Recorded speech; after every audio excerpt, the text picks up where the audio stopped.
My generation used a lot of Clen. We were not afraid of it. It was not respected. And I remember taking 300 Clen a day. Oh, fuck. Ooh. Jesus. Hey, I'll update you guys. Having run it on and off, experimenting with that, experimenting with other mitochondrial enhancers. I did really good with NAD+.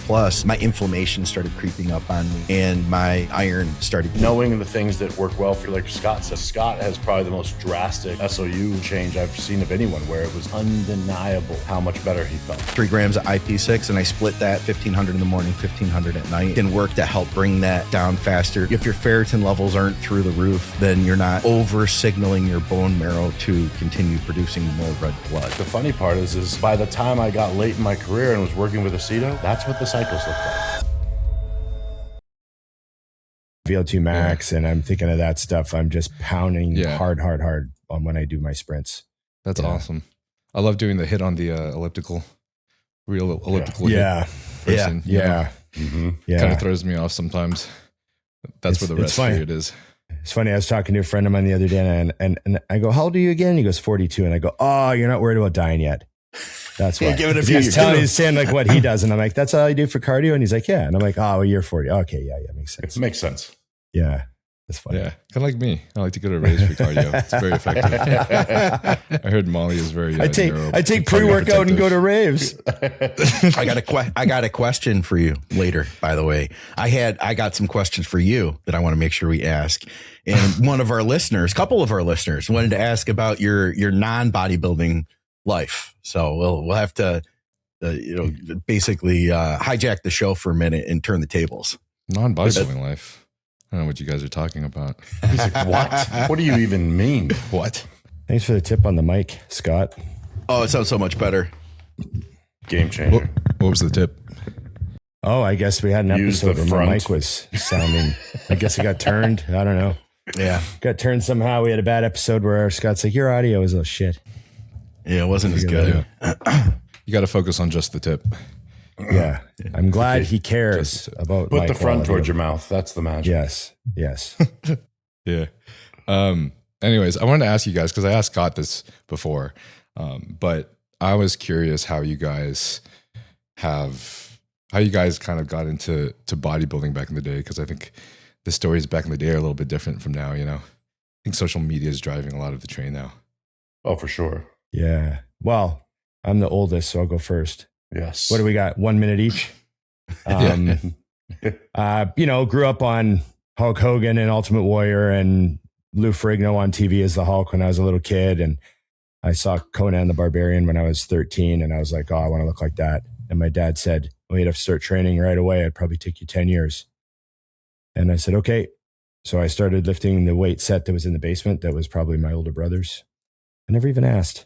And I went and used that. It was the old, plastic cement filled Sears catalog weights. And I lifted those for a few months. I just followed the little chart that was in the box. And then when I was 14, I joined a gym.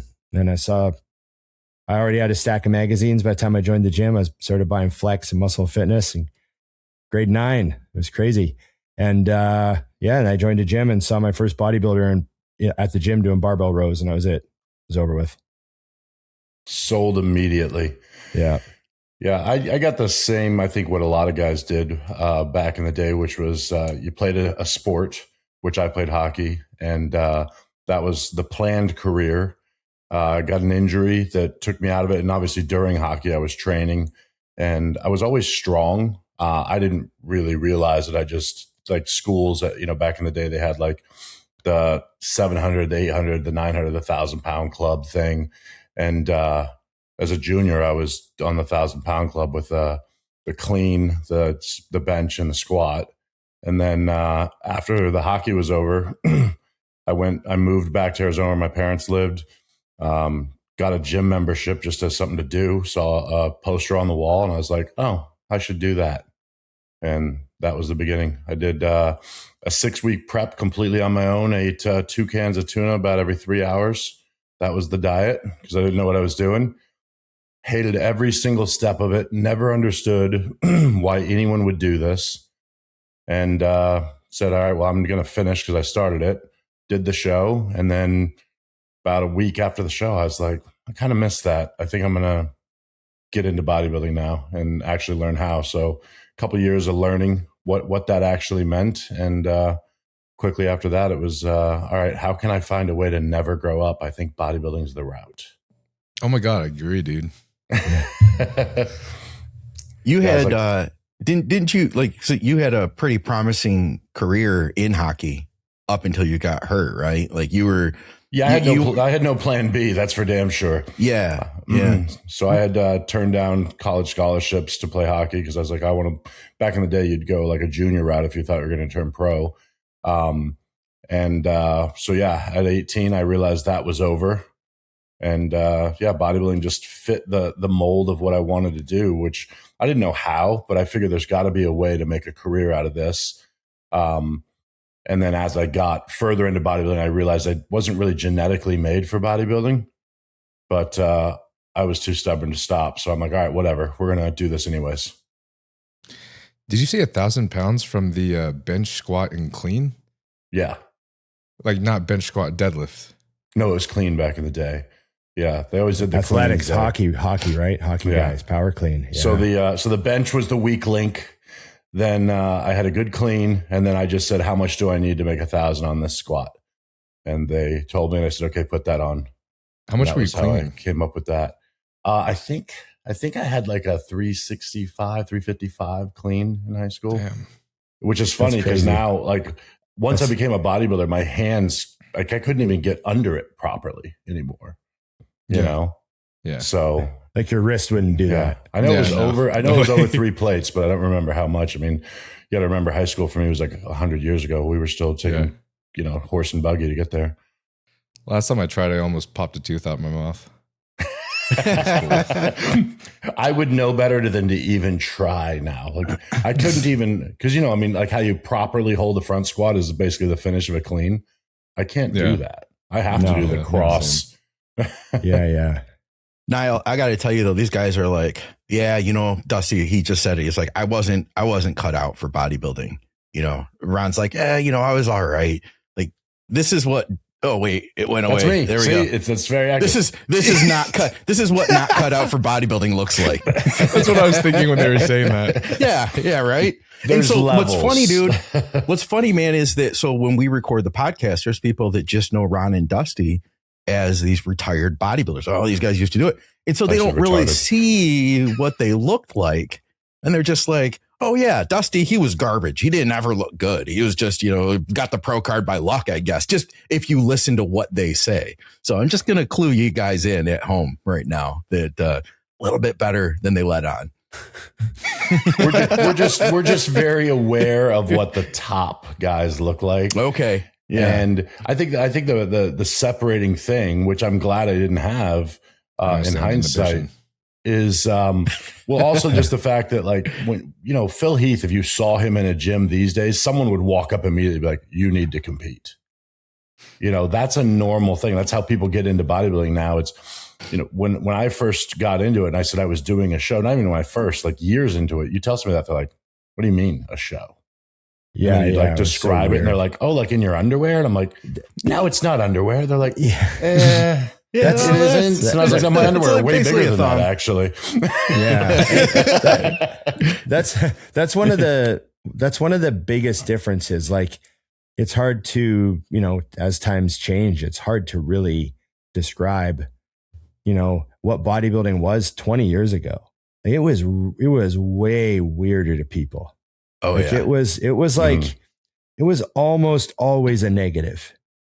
Like, do you know what I mean? Like, there's almost no situation where somebody saw you and was relieved you were a bodybuilder. Right. Like, you know what I mean? Like, a girl brings a new boyfriend home. No one's happy to see him. If he's, fuck, one of these guys. Okay. But did they even think bodybuilder, Ron? Or was it like, oh, you must play football, right? If you're covered up, the boogie shirts and you know what I mean? Just the whole thing. You were wearing we're in the belt bag pouch and, just the whole thing. It just the whole thing, carrying Tupperware around. Like, we talked about this on the show a million times, like carrying dishes around 20 years ago. You were like, people just thought you were a fucking weird, fucking crazy guy. Like that guy we work with, that we work with that brings 3 meals to work. Like, what a weirdo. Yeah. You know, it's funny. Even better when it was cod and you would just open the lid. Yeah. You know what? I had pretty good etiquette with the fish. I didn't. Yeah. I never heated. I think the Dusty fish. was That an I don't my care secret. person. Yeah. I never heated it, Oh, even in okay. my own, because there was my own stores, but I was like, I can't stink up my own business. So I would literally just eat That's the fish funny. cold and heat up the rice.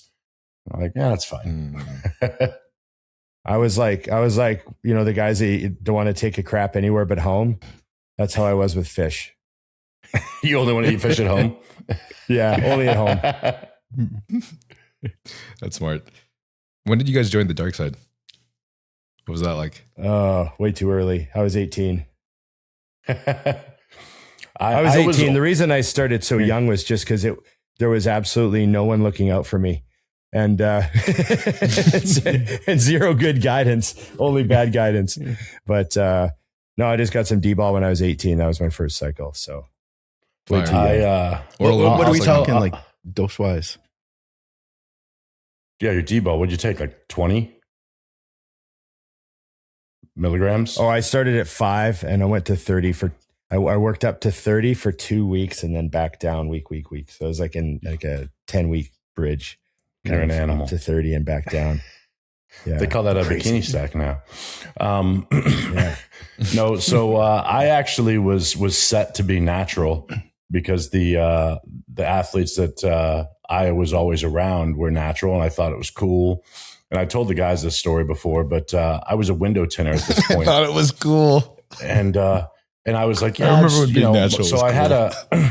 I had a guy that was like a 2-pack smoker a day boss, and he knew I was into bodybuilding, and he was like, well, when are you gonna start using steroids? I said, oh no, I'm gonna stay natural. It's way better.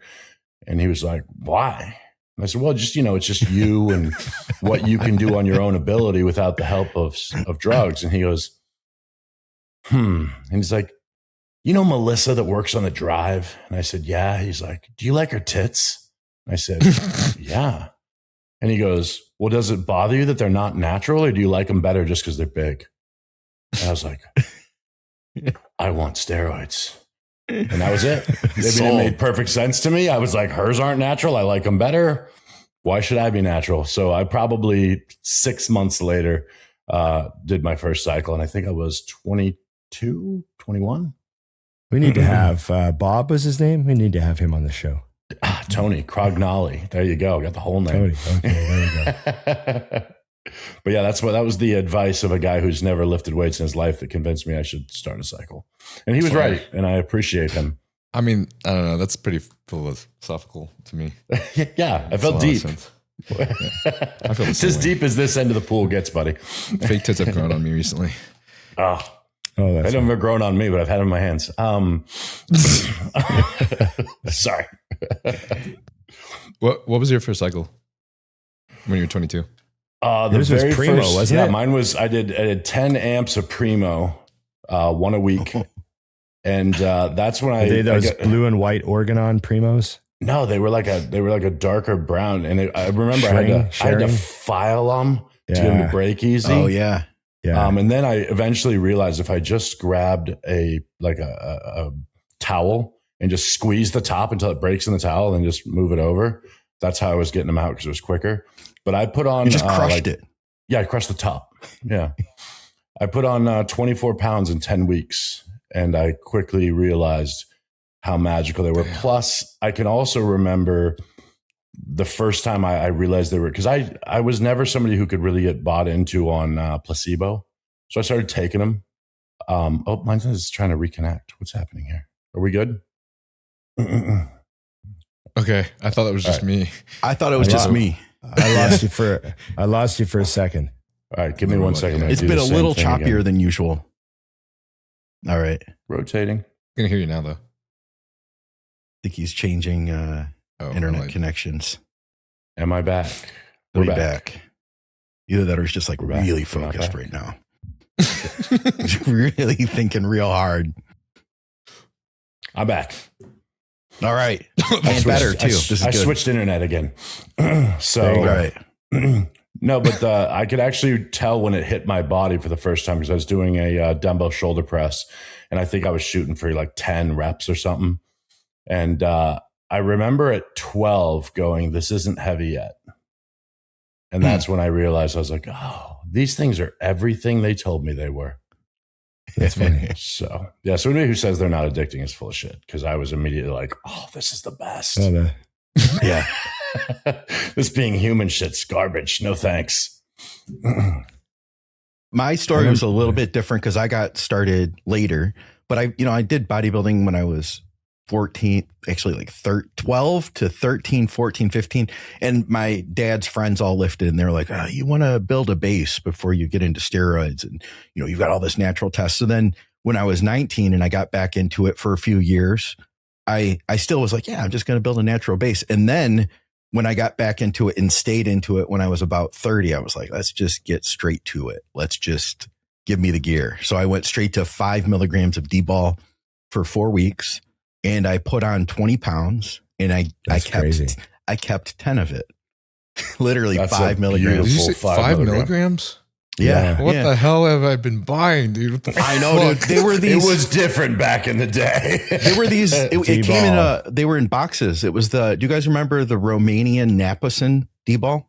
Yes. They were little 5 milligram blister packs. Yeah. And I had them sent to me from, I can't remember where, but it had some sort of like Far East labeling on the, stamps and stuff.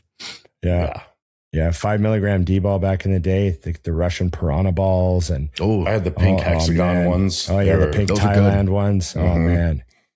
Yeah, You guys are sounding like you're talking about ecstasy pills here. D-ball gets a bad rap now, man. D-ball used to be. Yeah, D-ball's not what it used to be. That's for sure. Or maybe I'm just not what I used to be. Yeah. Well, that's it's not the booze, it's the mix. It's the booze is good, the mix is shit. Damn. Yeah. Ooh. What's up, y'all? So it's been a while since I checked the YouTube analytics. So it's looking like 55% of y'all are not subscribed.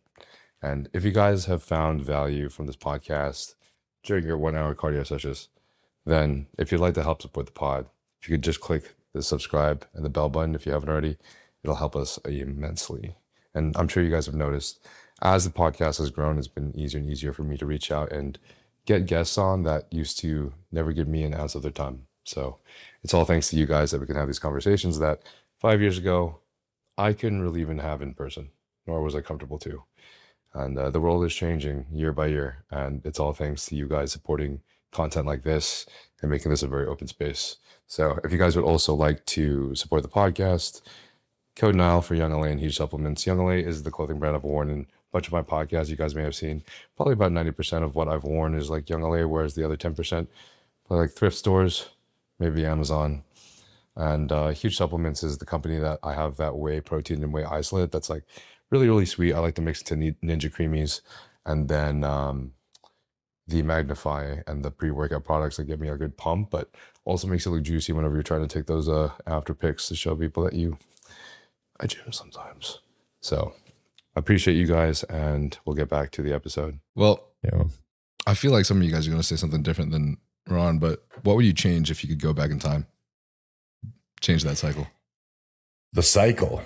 Yeah, how you started. I mean, to be honest, I think that cycle I would have left alone, just because with the knowledge I have now, there's no way I was going to get more than that out of it. Like this isn't, I think the danger of like a podcast like this, when you say that, it's like, oh, so your next cycle, you did the same thing. Plus it's like, no, you get your one shot to get that big hit. And I think a lot of guys who switch to gear now from pro hormones and all these other things on the market, they don't get that because they wasted it on the garbage. You know what I mean? So I wouldn't change that one, but the cycles I took after that, I definitely would have, because when we were bodybuilding, at least when I started bodybuilding, everyone was huge on AIs. You took them all the time. And you didn't, like, no one asked why or paid attention to their blood work. They're like, well, if you're taking that, you're going to have to use Novadex. You're going to have to use Arimidex. And, you'd be taking 20 milligrams of Novadex every day that you don't even know if it's necessary. And later the rest of my career, once I actually got into bodybuilding and knew what I was doing, I never run an AI unless I was in contest prep. It wasn't necessary for me. Right. Mm-hmm. No sides, no issues. Even the blood work, it was not a problem. When the test was really high, yeah, the estradiol would be high, but not too high as far as the ratio goes. So you'd leave it alone. And that was the big mistake I made, is I probably limited a lot of gains by holding the estradiol down. Yeah, we all did that. My big thing was after my first cycle with the D-ball, that was the 90s, and there was a lot of fake gear. And I spent several years probably using at least 50% complete garbage gear. No kidding. It was hard to find stuff. We were buying these books that would help us like look at labels. And when you got your stuff, you're like trying to figure out if the label's right. And you're looking through Hologram these books. good. Yeah. And like, it was just so much shit out there back then. A lot of counterfeit stuff there. It was funny. There was real gear made by pharmacies and veterinarian companies. And then there was counterfeit fake gear that was crap. There wasn't underground gear that was good. That wasn't how it worked. The underground gear was shit. It was fake. Right. And then around like in the late 90s, early 2000s, that changed, and underground gear that was actually great started appearing. And that's how I remember it up here where I live anyways. So there was just that phase in the 90s where we were at risk of getting fake shit a lot. Yep. And you know, you'd be halfway through a cycle, it'd be like, fuck, this test is garbage. And you'd like go get a different brand or something, and you'd go, holy crap, you put like 8 pounds on in a week. You're like, oh, here we go. You know, so just like a lot of frustrating shit like that happened to a lot of bodybuilders in that time period. Yeah. It was also a lot more expensive back then. Yeah. And such a waste of money too if you bought fake crap, you know? Yeah. So I couldn't afford a Arimidex in my early cycles. And Dusty, I saw incredible progress. And then once I was like, all right, now I'm really going to do it up. I got the Arimidex. It took me, because I still got strong, right? And like the water weight still came on, but I got through the cycle, and it might have even been like a couple cycles. And I was like, I just don't feel like I'm growing like I used to. And I started realizing, I think I'm taking too much of this stuff. I'm thinking more than I need. Taking a milligram a day or something. Yeah. That's what we used to do. Guys in contest prep did that all the time. Milligram a day for Arimidex. Like the whole prep. You wonder how you feel good at all. Yeah. Oh yeah. It's crazy. Can't figure out why my sex drive's gone. Yeah. Or it'd be normal. You know, like, how is it still normal? That's crazy. It shouldn't be. You figure it afterwards. Yeah. You guys clearly aren't as daring as me. I took Arimidex before I took gear. What? Arimidex, Why? Arimidex only. How did that work? You thought it would make you leaner? You thought it would dry you out or what? My coach did. I told him I wanted to stay natural. So he's like, just take these then, because you keep losing at nationals. You know, you kind of suck. So you probably need something. So I'm like, all right, they're not steroids, right? That's what you say. What did you get from it? Did you notice anything? Yeah, I felt like shit. Yeah. I feel like maybe my glutes looked a little drier, but I was wearing board shorts, so that was cool. Right. So it didn't matter anyways. Fucking awesome. Yeah. And then, just no sex drive. Felt like my bones were frail for sure. Joints were hurting. Yeah. I'm like 20, 21 years old and my joints are hurting. That's a good start. Yeah. Right. Your joints are definitely hurting at 21. Yeah. Well, how did the show turn out? Did you win for all that? Fuck no. Paying for nothing. Oh, brutal. I don't think I even got top 5 at nationals till I finally started gear. Right. Yeah. When was that? How many years before you decided never mind? And your viewers know, but I don't. So let's do it. Yeah, in a couple of days. It was like I don't know. I think it was like I definitely competed for at least a year to 2 years naturally, and then the Arimidex thing started. I don't remember how long that was. I think it was just like a show or two at nationals, because I kept getting 16 plus place, and then finally he gave me some more stuff, and this is like I knew, I've heard of Anavar before, you know, I've heard of some of this other stuff. I never heard of halotestin. And then I like brought it up with my friend after I already started taking it. He's like, oh wow, that's like the strongest steroid ever. You went straight to You're not Halo. natural anymore. You're telling us you went straight to Halo. Yeah, that was kind of sick. That's good. That's like straight to the whiskey at the end of the shelf. Yeah. Right. Good to go. Just like, Why waste any time, honestly? yeah. And then, so I think 2 national shows at least. It might have been 3. Probably was 3, but 2 national Like, shows. would you and like? then How long the do you last like? national show I got my pro Like card. when you say you're running just Halo, I've never. What's a just Halo cycle look like? Well, dude, the Is that show like that I 12 weeks of Halo? He's still alive. That's amazing. that would be sick. Yeah, I'm wondering how long was Literally. that? Just Halo. How long? How long is this? I gotta hear. Well, the national show, it was the last show I remember, it was Winstrol and Halo tested, and the Winstrol was the one that was. This was by the time I already knew that I was on gear. Right. But that was like, I don't remember how long. Winstrol had to be like 8 weeks, I think. Okay. 50 milligrams a day at least. And then the Halo testing was Textbook. like the last 2 weeks, 10 milligrams, I think, something like that. Right. Okay. Oh, that's not too bad. Yeah. Yeah. So a little afternoon cocktail. Yeah. My balls were so small, but I looked sick. That doesn't matter. It makes everything else look bigger. Yeah. Exactly. The trunks are small. Yeah, it worked out. But then I got, then I had like a year of depression afterwards. And I was wondering God. why, It's like, Yeah. what? This doesn't make any sense. The hell of a swing there. Yeah. Yeah. Winstrol, I've always been a big fan of it for contest prep. Mhm. And, but I've definitely seen it claim a lot of hairlines. It does its thing. That felt Some pointed. people- That felt pointed. Oh, sorry, Dusty. I didn't mean. I don't even think of you as a member of the bald community anymore because you have your My tattoo? your head done up. Yeah, Oh, fuck yeah, dude. That's Yeah. tough, though. Yeah, I had to do Yeah. that. I was like, let's pretend it I looks have good. hair. He takes good care of it too, so you don't see that there's anything else going on. It's Yeah, just, you got to keep the just rest of the looks hair clean. totally off so it looks It like looks you're just clean. a guy who chose this life. Yeah, Which I guess I did choose this life, but it wasn't like on purpose, right. Did you do? Were you doing injectable Winstrol back then, or pills? Me? Yeah. So the way it started is like I wanted to stay natural, and then he started pressing like the orals on me, right? Like the AIs and stuff. Right. And then slowly over time, he like slid a little bit of extra stuff in there. I Right. think it was pretty clever. My biggest deal was like, one, I wanted to stay natural, and 2, I also had a big fear of needles. Okay. So by the time that I realized like, okay, well, I'm already taking steroids, I was like, all right, I might as well roll with this. And Right. I didn't know anything back then. So that's a big reason why I started the podcast, is because back in the day, we didn't really have information like this online. There were forums Right. and shit, but I was a lazy sack of shit in college, and I didn't read the forums. You didn't want to invest. I know the invested information's there, hours. but I'm not going to search for it. It was an investment. Like it was a part-time job where I'd like come home and see who said what on the message boards, Yeah. so it's, yeah.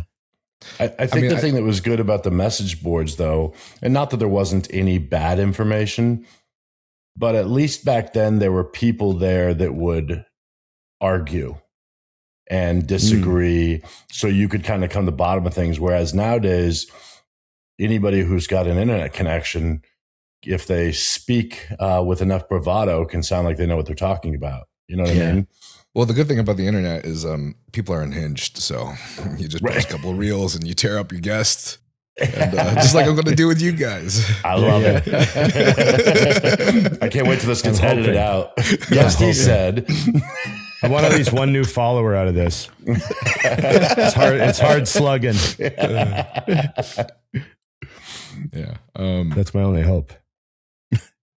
Yeah. Well, anyways, injecting is so much nicer. So Yeah. I learned my lesson the hard way. I remember my first shot. My first shot was definitely real. It was a Mexican Sustanon Rediject. Oh, an 18 gauge harpoon. Yeah, You went and you used the actual because we were syringe dumb. that came with it. Yeah. Yeah, we didn't It's a realize you could, McDonald's straw. we for weren't those who thinking aren't you paying could attention. load it into another syringe. So I actually took the first shot. I just stuck it in. And I took the first shot. And I was, needless to say, very, very sore. I was very sore the next day.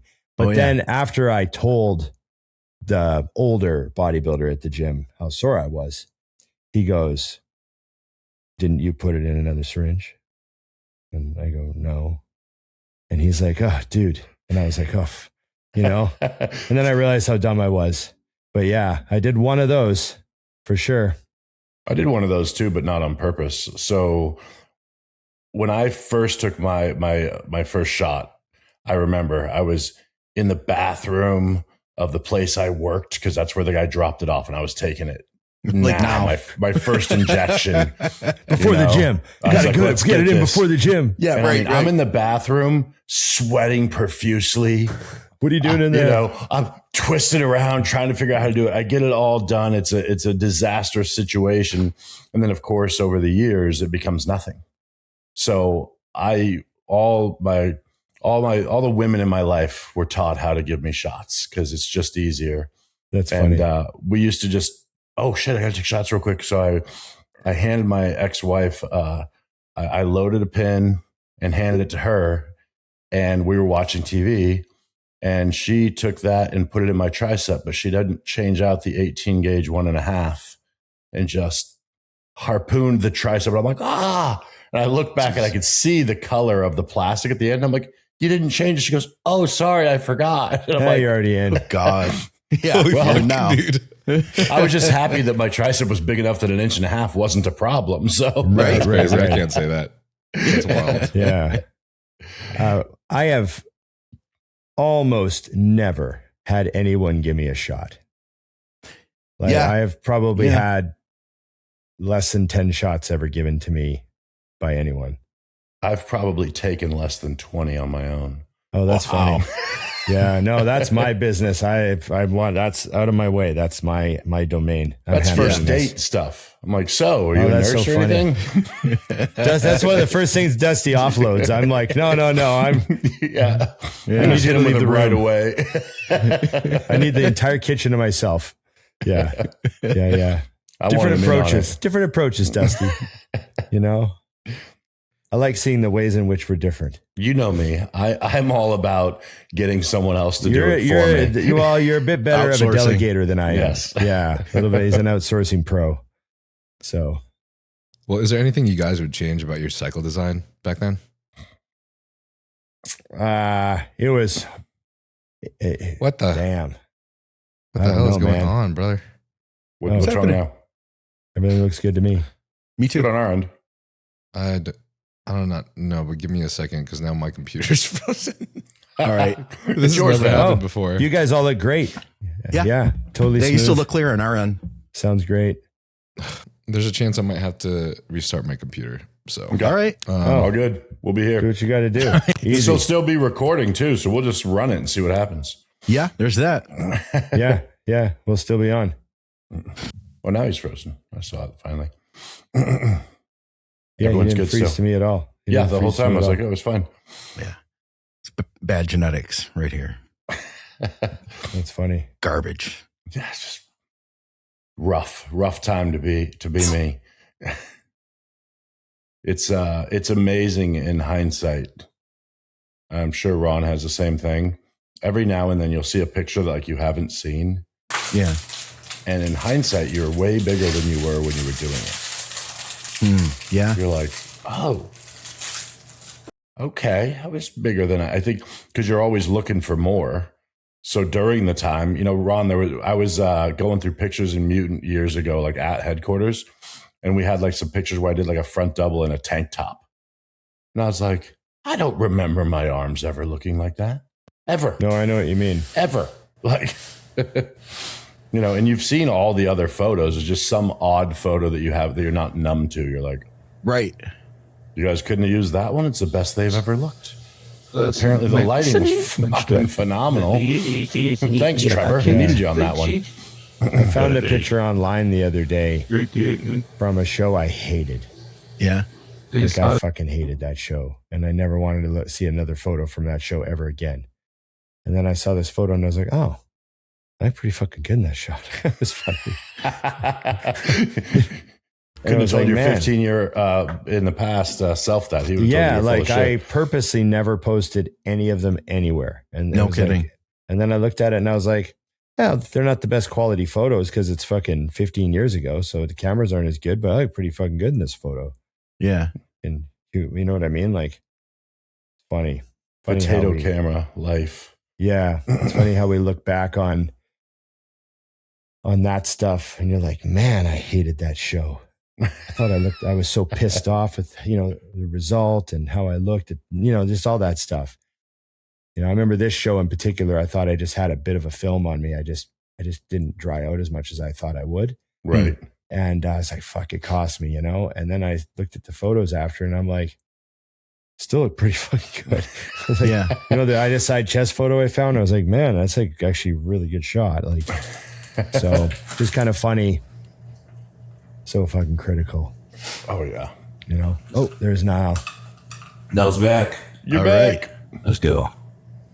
Good. We kept it going. We added some stories. You can just So leave yeah, that in. I guess it recorded the whole time we were talking. Sure did. Okay. So you're good. You can just keep that. You're like, I'll just leave Yeah, that you'll in have some Our extra show if random you want it. chats. Not sure if you want it. Yeah. Be the favorite part of the show for anyone. It's just bodybuilding secretly promotes their underground gear labs. Yeah. We do announce it on every episode to get on it. So So you have two headphones on. You got an earbud and a headset. Yeah, it's because I'm so technically savvy. But the real reason is because I'm not technically savvy and I have a separate microphone for recording the podcasts. Oh. And then I have got this it. to hear you guys. Yeah. Okay. Okay. That's cool. That's cool. that makes sense. Okay. So to answer your question, I think that the thing that's changed a lot and why probably when you get older guys on the show was when they look at their old cycles is we didn't used to do a bunch of fancy stuff. Like when I see cycles of early bodybuilders now, I can't believe, they got 7 compounds going on right out the gate, and Are you thinking mostly of preps though, or are you thinking about off seasons too? just in general, I feel like there's I have guys that start out with me that send me drugs I've never heard of. And I'm like, what do we don't need all this shit. A very typical cycle back, when I started, which ended up being all the way through my career would be like a test base and a DECA or an EQ, maybe you front load with some Anadrol or D-ball and there's your cycle. That's the whole thing. You know what I mean? I was never a proponent of slowly bringing gear in and bringing it out. I just dumped the forklift on day one. And it was like, all right, the cycle is 500 test, 300 EQ. Perfect. Split that into 2 shots. We do that on Monday and Thursday. And then we take the Anadrol every day. Done. Yeah. It was Very familiar. really simple. And I think the funny part is by the time I got late in my career and was working with Aceto, that's what the cycles looked like. Yeah, that happened too. Like when I worked with Chad Nichols, I remember that was a big deal because it was 2009 and Ronnie had done all that whole thing. And I'm going to work with Chad this year. And then when I got the info, it was like, oh, it's like the same, the doses were a little higher on that one with Chad, but the stuff was the same. It was a bunch of tests, some EQ, an oral periodically. And then, it was how much GH can you afford? I remember it said that. They also How much money do you have, How much kid? GH can you afford and is it real? Because it's back in 2009, like there was a lot of generics, right? Everyone was running all the cheap generics were out and everyone was doing that. And then there was like, some guys had omnitropin and, it was just a bit of a crazy time for how expensive GH was back then, Yeah. And that was it. I had the ultimate setup because I used to get Serostim, but we had an AIDS patient that shopped at my store that wanted the money more than the Serostim that he was given. So I would buy 4 kits of American Serostim a month at $6.50 a piece. Ooh, all right. So I just bought them every month. I was like, until you die or whatever happens, call me. I'm the one. Right. And- That's how everyone, that's what I heard. That's what I heard was like, going on in Gold's Venice was like, they were getting all their kits from that community. You know what I mean? Yeah. my entire paycheck. Very, very common. Back when GH was like, I remember when it was $1,500 a kid. Jesus. Whoa. Yeah. And that was like back when money was $400 a month rent. Yeah. So like $1,500, like in 2003, $1,500 Canadian for a kit. And our apartment was $425 a month rent. So God it's damn. like 4 months, almost 4 months rent. Just think of that now. What's 4 months rent? $3,000. How much do y'all think GH is pay to win? Like the more you could take, the better. Is that what you mean? Yeah, kind of like you ever play video games and like you can pay your way to like becoming like level Yeah. like, The stats and having the microtransactions. best kind of equipment. Yeah. How much is GH? I Well, think there's something Depends that on you who. yeah, who's taking it. But I Yeah, will who's say taking this. I always ran 4 IUs. And then during prep, Chris would click it up to 8. And it never failed that I'd be dropping weight as I'm supposed to, leaning down, because I used to get fat as shit in the off season. I like to be fat. I didn't care about what I looked like. I wanted to eat bad food. I would be dropping weight, and then we'd go up to 8. And my stage weight would always be more by like 10 pounds than what I weighed at the lowest during the prep, 8 weeks before. Damn, Like I have emails where he'd send me, he'd go, "You're really good at getting lean and you suck at losing weight." Like the scale would go up and I'd be harder. So for me, and I never went above 8. And I, in hindsight, I'm curious if I would have, what would have happened. But I mean, 8 was like a noticeable change from what I would see from it. You also, like, another contributing factor, I know that Dusty didn't run a lot of gear in the off season. You've relied more on the training, the nutrition, because nutrition was high. You've told us that before in our show. And then I think a factor there too is, and I'm not discrediting the GH, but you also then push to the gear at its hardest. Yeah, you're fresh. Yeah, you're drug fresh. So that was another thing back in the day. Drug fresh. Yeah. We used to go off, off. Yes. People aren't going to believe that, Dusty. We would go off cycle. I know it sounds crazy. And that was a normal thing. You would just be either on gear or you're not taking any shots. Yeah, 0. It would be off. Like you hear Jay Cutler talk about that now. And I know that people don't believe him because I've heard people say like, "Oh yeah, Jay says they used to go." I'm like, they did. That's we all did. We have a reel. It's like our highest ranking reel ever. It went viral. Reels. And Jay was like, just take a few months off. And people were like, "No, he's lying, man. He was running, this and that during the off." Like, no, he says he took time off. I will tell you though, because I met Jay in 2002 or no, 2000 and I guess it would have been 2004. He came to my stores and he was 280 and he was big, and he was telling me, he goes, "Yeah, I've been off for like 4 months or 3 months, whatever it was." And he goes, "I'm actually starting my Olympia prep tomorrow when I get home." And I was like, "He ain't off. This is the biggest dude I've ever seen in person." Like the scale weight of 280 versus what Jay looked like at 280. It's not the number people are thinking of. And then I went to the USA's, I want to say it was 6 weeks later. And Jay was wearing slacks and a black like wife beater tank top. And he was enormous. And I went over and I said, "What do you weigh right now?" And he said 315. He was 280 when I saw him. And I immediately went, "Holy shit, he was off." And I mean, he was way harder and, 35 pounds heavier. So I don't know necessarily, because when you know the way the body works, I don't know that I would recommend people go all the way off based on what it does to your hormones. But it is what we used to do. That I guess I don't know that I could say I regret it because it worked so well, but I also don't tell clients that are running 800 milligrams of test on cycles to go off anymore. I'm like, okay, now back down to your TRT. Right. Well, now it's like probably healthier to cruise on 100, right? Probably does your blood work more favors to not be in that giant hole for 3 months. You know what I mean? Because all the same shit that happens when you're on tons of shit happens when you're 0 test, It's like everything goes to shit. So it's way less stress on the body, which is funny. to stay on cruise is actually probably, Well, it's definitely better. So I know. I mean, I used to be 275, 4 months off the gear, deadlifting 5 plates. Like I did that all the time. And That's fucking sick.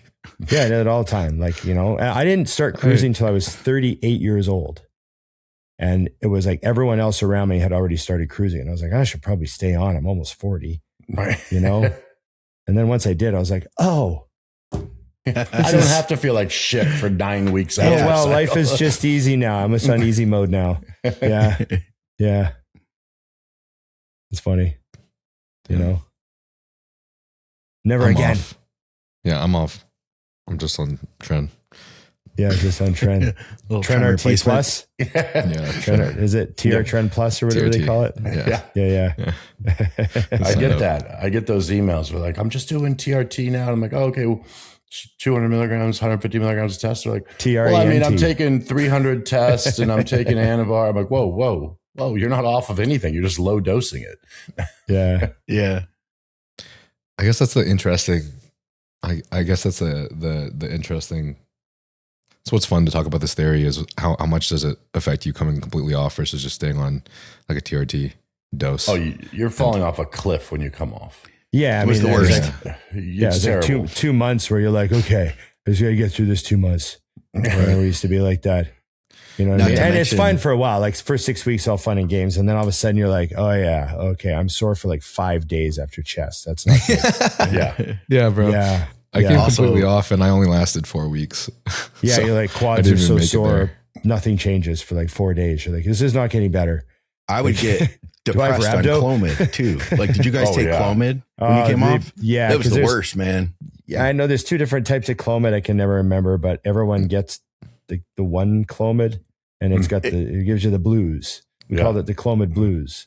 Okay. Yeah. Well, there was Yeah. Clomid, and now we have enclomiphene. Enclomiphene. Clomiphene. Yeah, yeah. That's the new. And what I'm Yeah. seeing is people don't seem to get as many sides, but we didn't have that No. back then, man.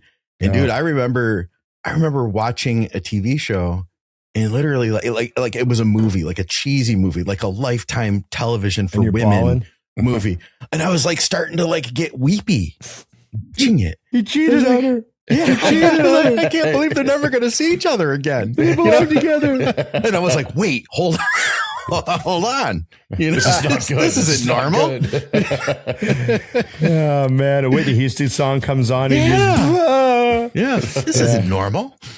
Yeah, I think that the good news is with a lot of the information, guys aren't making the same mistakes because there are pieces of our era that I think were better as far as for actually putting on size and Mhm. bodybuilding, which was just like we trained unhinged year round. Yeah. There was no worrying about if your system could handle it or recut. Like you just went to the gym and did the same thing all the time. Obviously now we know there's a line between what we were doing and what's happening now. That's probably the perfect spot. Yeah. And I think Mhm. it's closer I to agree. our side than it is to the current side. Yeah. right. My- The awareness of that stuff is excellent to have. just but paying it's- attention to knowing Yeah. that those things exist, I'd say it depends on what kind of person you are. If you're a really angry person, then you probably do need a little bit of the new science. Right. If you're not, Yeah, possibly. Yeah, then yeah, yeah. you're probably chilling.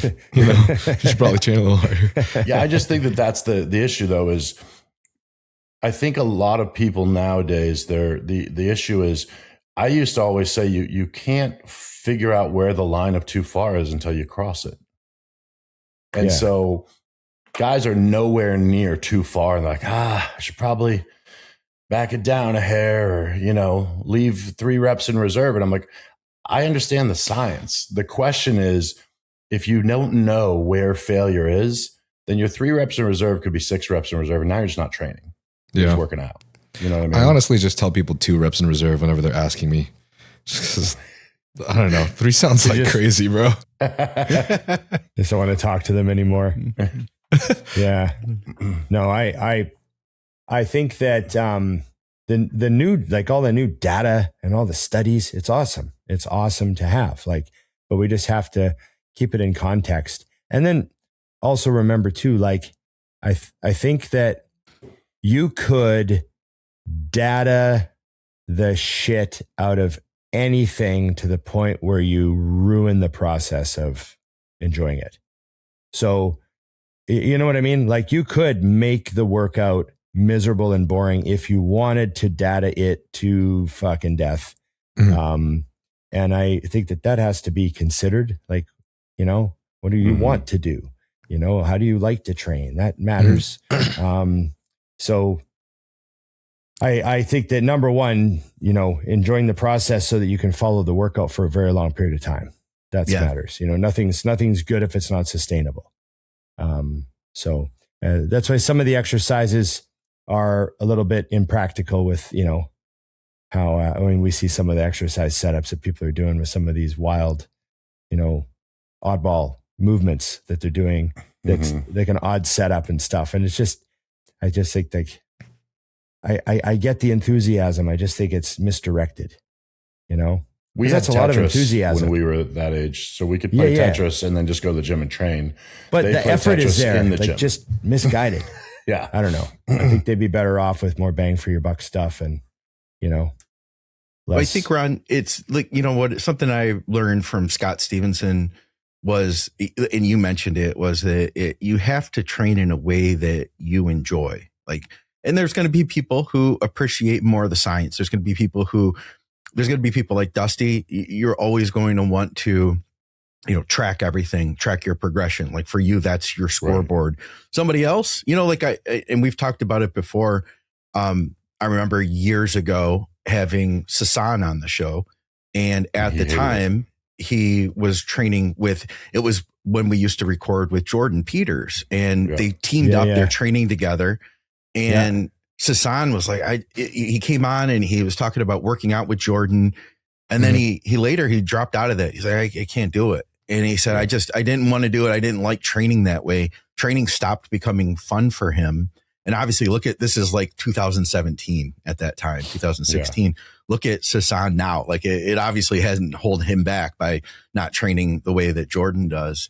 But then there's going to be people who want to train like Jordan. So I think the key is, though, where I see the problem is that everybody who is sharing their ideas shares them in a way that is so black and white that when you listen to that person, it's almost like you feel like, oh, I have to do it this way. So there's the sexy, beautiful thing of like, oh, if somebody tells me exactly what I need to do, then I don't have to think anymore. I can just follow that direction because now I've got a formula. Oh, and that's going to be, I think, really, really successful for like an Instagram channel or YouTube channel. But at the same time, it doesn't leave room to allow people to figure out what they actually want to do, you know, and it doesn't leave room to do it another way. And I think that there's a lot of ways to do it. So I think having that freedom that, I feel like you want to science it up more and you're getting results. That's the big thing. Like, are you getting results? That's great. You know, go for it. Do your thing. And Dusty, you want to do your logbook and train DC the way you did for so many years. That's awesome, man. And if I want to do something else and it works for me, then that's cool too. I think going back to it though, the big thing is that there are so many ways, and it's just looking so black, like depending who you listen to, it's gotta be this one specific way, you know? And I think that there's a lot of people, Ron, that are getting paralyzed by that because they get in the gym. They're like, I don't know what to do, you know? And that's not fun. If you feel like, how am I supposed to train? You know, they're worried about it versus like, you know, what I'm getting from you is like, you're like, just get in there and do what you want to do. Have fun with it. Lift heavy, bang out some weights, eat some food. You're going to grow some muscle, you know? In enthusiasm and motive and being, you know, driven, then they trump the workout. I swear to God, they trump the workout. Like, and I'm also too, if we're going to get into average people, like, and not, you know, pro bodybuilders, if we're just getting into someone like just getting in the gym, you could be on, just think of an average person. They could be on any workout. It'd be better than, you know what I mean? They're going to get an adaptive response from anything when they first start. And, so that's one thing, you know, we do paralyze a lot of people. And I know there's kids like, you know, like I've seen comments, I've heard people talking. I just can't believe some of this stuff. Like, oh, you know, like I was going to train triceps, but that gym, I couldn't find that cuff I need. So I couldn't do triceps today. like that type of stuff. Yeah. And I just think, holy shit, like the inability to pivot is mind boggling. So there's a little bit of that with the paralysis that you gotta, be able to handle. Yeah, I think another thing that these studies just have like I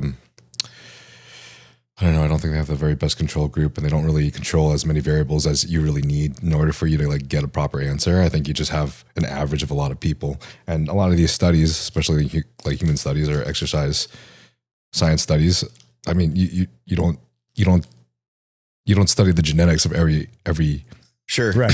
Yeah. every independent in there. You know what I'm saying? Yeah. So Yeah. like there's a wide range. So people don't realize like maybe how intense you can train versus like how much this other person has like so many other stresses in their life. So they actually do need to pull back like 3 RAR, say, or whatever, in order for them to recover by their next training session. So there's just like so many variables. So the way that I really like a couple guests in the past put it, including my boy Kev Train Hard, is just learning to auto regulate properly. Right. Yeah. Listen to your body. Yeah. Yes. Yeah. When sometimes listening to your body is as simple, like if you love to train the way that we all do, if you start going to the gym and you're not really amped to be there, there's your sign.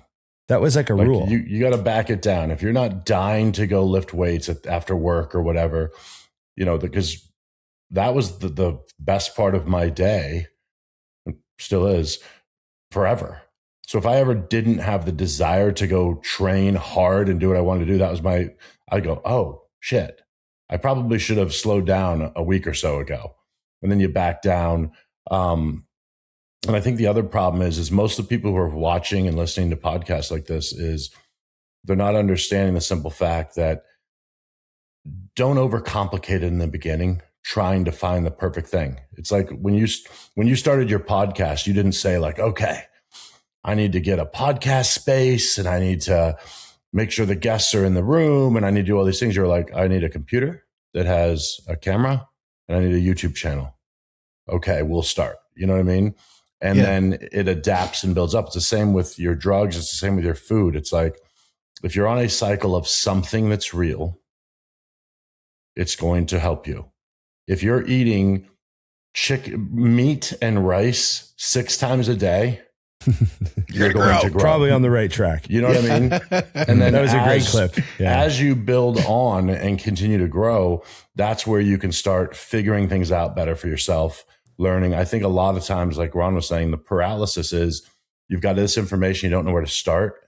I'm like, start basic, because they're showing up to a construction site to remove concrete with scalpels. And I'm like, you should probably bring a sledgehammer for this one. We'll do the scalpel later. Honestly, we could list out a long list of all the peptides that have helped us. You guys have heard these peptides and these research chems in the podcast maybe a million times. Peptides I've used from APR such as BPC 157 and TB500 for soft tissue healing, retatrutide and other GLPs, mitochondrial support such as SS31, MOTC, 5-amino-1Q, methylene blue, SLU. There's a bunch of others. Obviously, the list goes on and on. One of my favorite things, though, that I've been utilizing, such as during my last prep, that has allowed my blood work to come basically pristine, aside from slightly elevated liver enzymes at about 60 and 130 1 week after the show. And this is after a leg day because my dumbass doesn't want to skip a training day.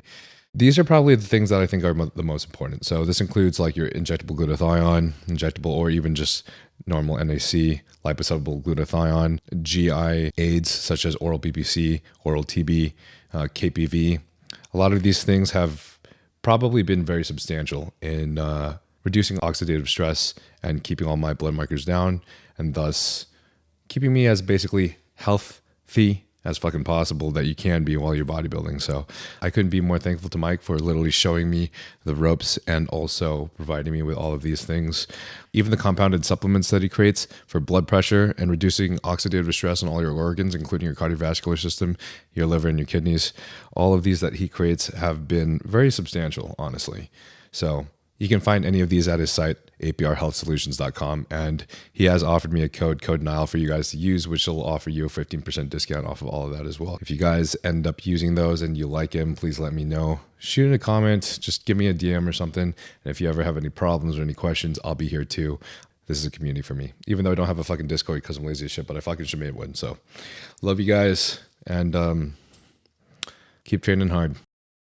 On the topic of what's real and what's not, what do you guys think about generic GH versus pharma GH? I haven't had it with the current stuff over the last year. I have no idea because I haven't taken growth in years. But I did actually, after my career was over, had a few runs with like blue tops that were awesome, and I could they were great. Because all I had ever used prior to that was Serostem, so I felt like if this is garbage, I'm gonna know. Yeah, I have had a lot of really clients that turned out really, really good using, underground brand GH in the last few years, and like loving it. I think it was fantastic. I haven't used growth for a long time, but everyone thinks I must take 2 IUs a day because I'm like an ex-bodybuilder, but I'm like, no, I'm just going to take my TRT. It's because you look pretty. Yeah. No one ever accuses me of that, buddy. Worried. Maybe I'm worried it will distend my stomach. Right.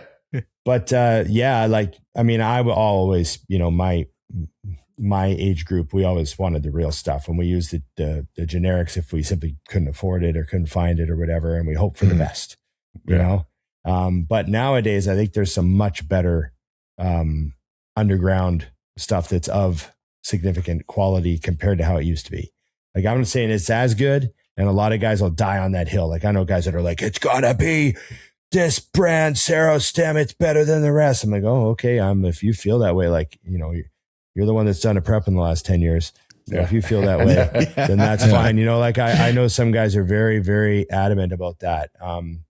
But I just saying that I've seen some people turn out with these unbelievable preps, where they're not losing weight and they're just getting harder and harder and harder. And you're thinking, well, they're taking a lot of this underground GH. It must be like, okay, because everything's going so well. So again, we don't really know like which drug is doing the most work.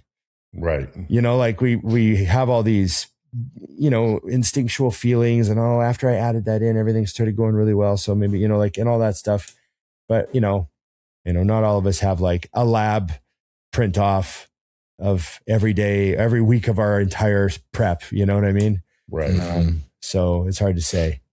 I will say that growth was the only thing I ever took where the muscle looked different. I literally felt like I was rounder once I would start putting growth in. I was like, oh, like the muscle was all already there, but it looks different now. I felt like I was way fuller on lower carbs. Like when I was prepping on super low calories, when I had good GH, I remember thinking like, oh, my pumps are still off the hook.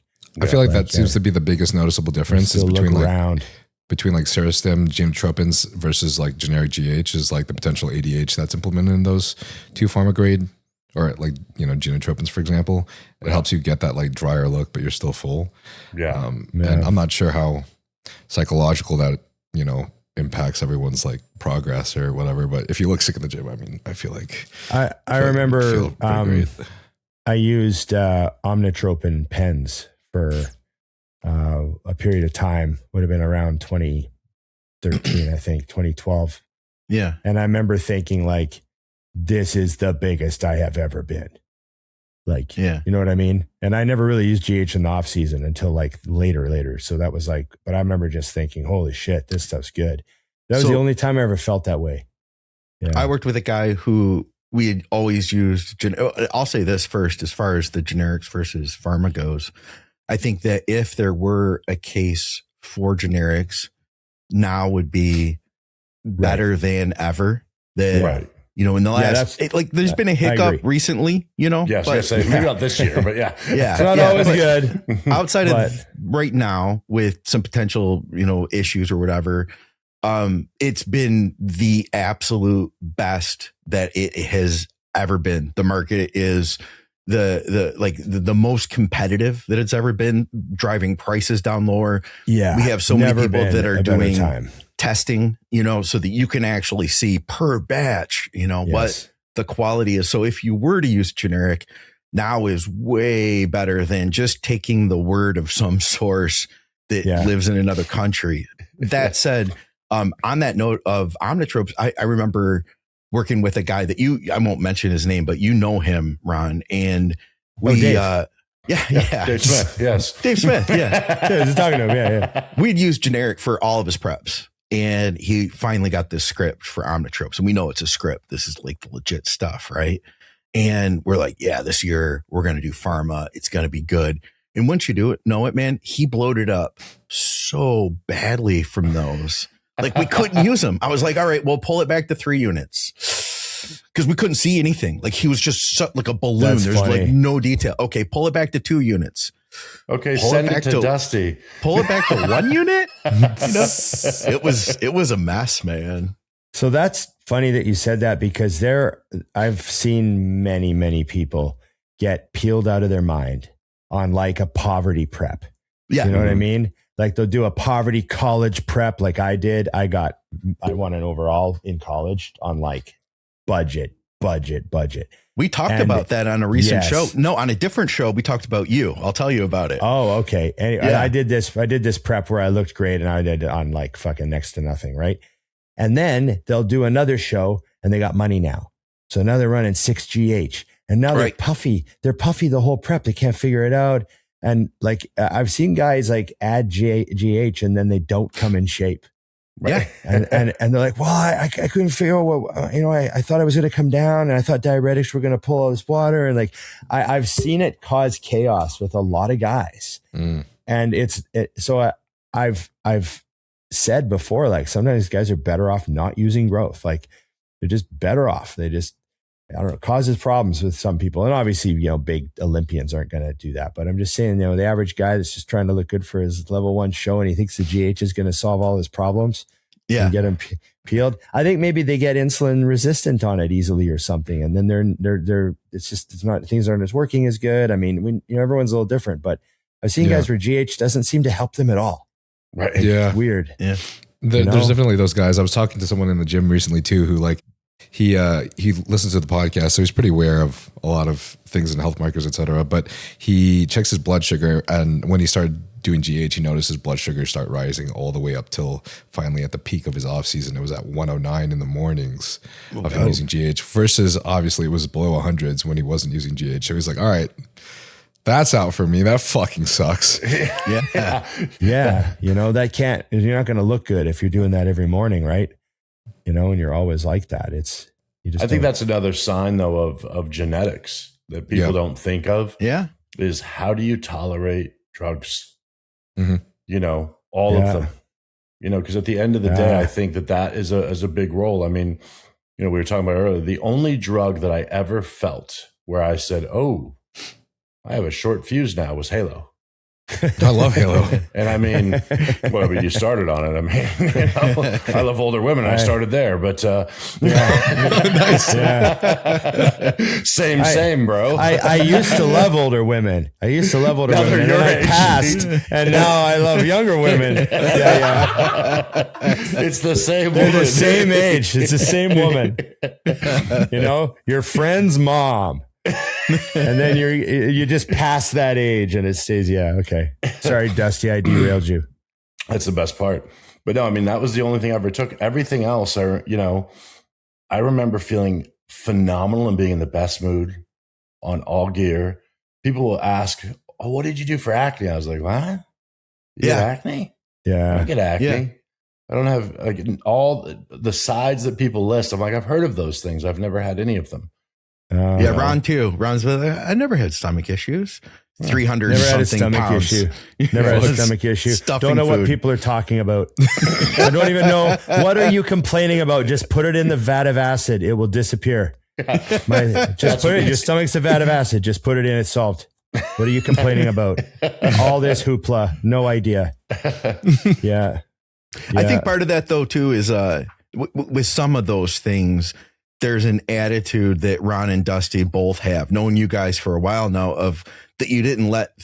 Maybe I'm just ignoring that I have stomach problems. Is that what you're saying? Maybe you were pushing through some stuff, and that's part of the mental. Yeah. Right down there with the emotions. Yeah. It's right down there with my childhood. We're fine. Yeah, right down there with that thing my wife said to me that I'm not going to let go. Yeah. Yeah.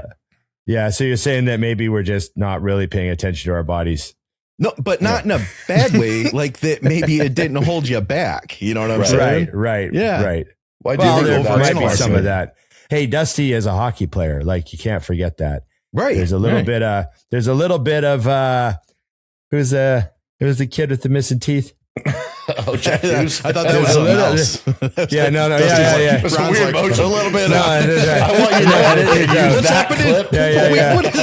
What are you guys doing? Rod Hockey? showed us how to. No, he took a stick in the mouth, so I was, it looked bad, making it look bad. But there's a little bit of Jack Hughes in all hockey players, I think, and so I could see Dusty ignoring a cross check to the teeth.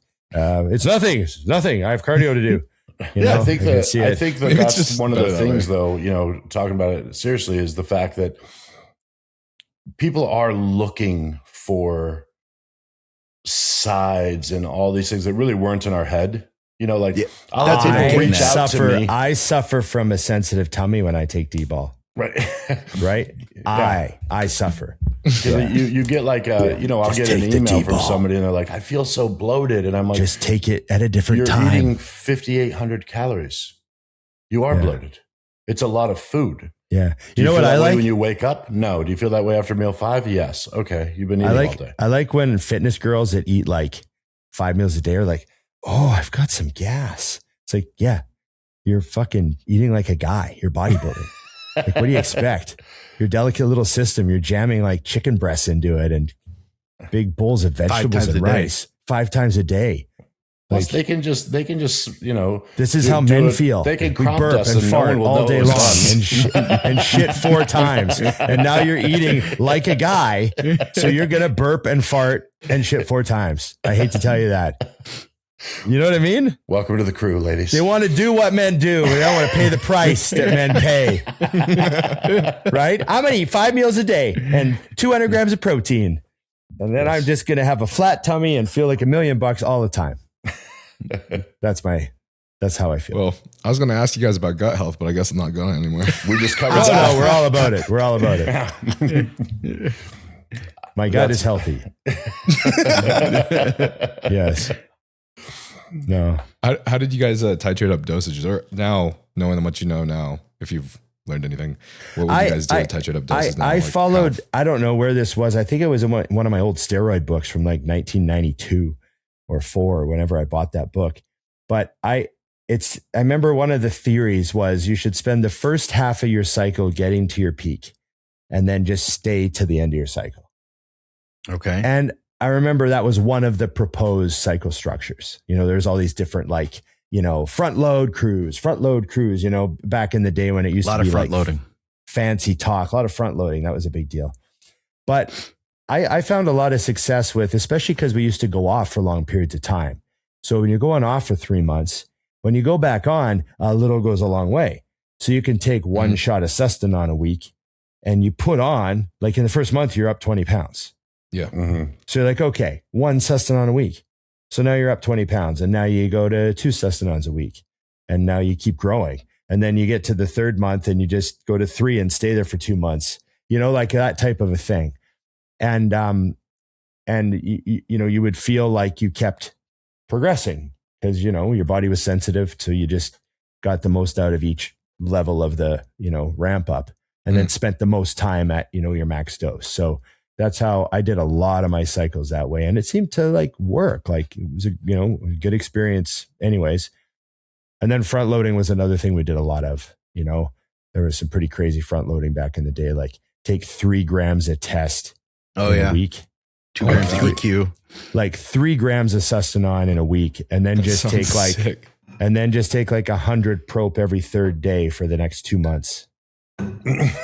Right. And you just let Fire. that giant wave of Sustanon like kind of run out. There's just these weird theories. I think that part of that came from the front loading was because there was that time in like the very early 2000s that guys were still coming off and Yes. cycles were kind of segmented in 10 weeks or 8 Yes. weeks or 12 weeks. Or And so the the thought term was like- blast appeared. The term blast Yeah. appeared. Yes. But you were like, I need to get the most I can from the minute I put my foot on the gas. So that's why I want to front load it with D-ball or Anadrol or whatever, and front load it with double the SUST, double the EQ, whatever you were taking to get those levels to peak as fast as possible. Yeah. Nowadays, I think that we have the ability to, like, guys are staying on long term. We have lab work. And although labs aren't going to show you everything about your health, Right. we can kind of reasonably say, like, all right, so if you're on TRT and then we go to, a lower dose and you get a lot out of that, that still leaves us room. The clock isn't ticking the same now as it was when you were doing a 12-week cycle. Right. Yeah. Yeah. Well- I remember that. I remember I started seeing the premise of like 6-week blast, 6 weeks off. But the blast would be like Fuck no. SUST and EQ. Huh? So then the 6 weeks off, you're like, not really off, but guys start counting that because it just got, I'm off. And then, it became this, I do 6 on, 6 off. I remember there was a phase when guys were doing a lot of that, but you're not really off. You have so much long acting shit in your system. You're just like, I did a lot. I did that for a while with runs, but they were like 8 weeks, 8 and 8 and same thing. But it coincided with training. Plus, like Scott already said, I never went real high in the off season. Then during prep would be significantly more. I think the other thing that people should pay attention to is diminishing returns as they up the dose. That's a real common thing. And I'll be the first to say, when I was bodybuilding and in it to be as good as I could be, early in my career, I wasn't thinking about longevity. If I thought that 3 grams of test was going to make me 3 times the bodybuilder, I would have done it. yeah. It's the issue was as I learned and slowly increased the doses over time, I found where the sweet spot was for me, where anything above that, I didn't see enough result to make it worth doing. So you see guys, and like I used to, like, there's been a lot of conversations about the doses I used to use and stuff. First off, I didn't think they were low when you're combining all the other things you're taking, but I found like 800 test was as good or better than 1,000, or I shouldn't say better, but as good as 1,000 or 1,200. So it didn't seem, I'm just going through bottles faster. I'm not seeing any changes.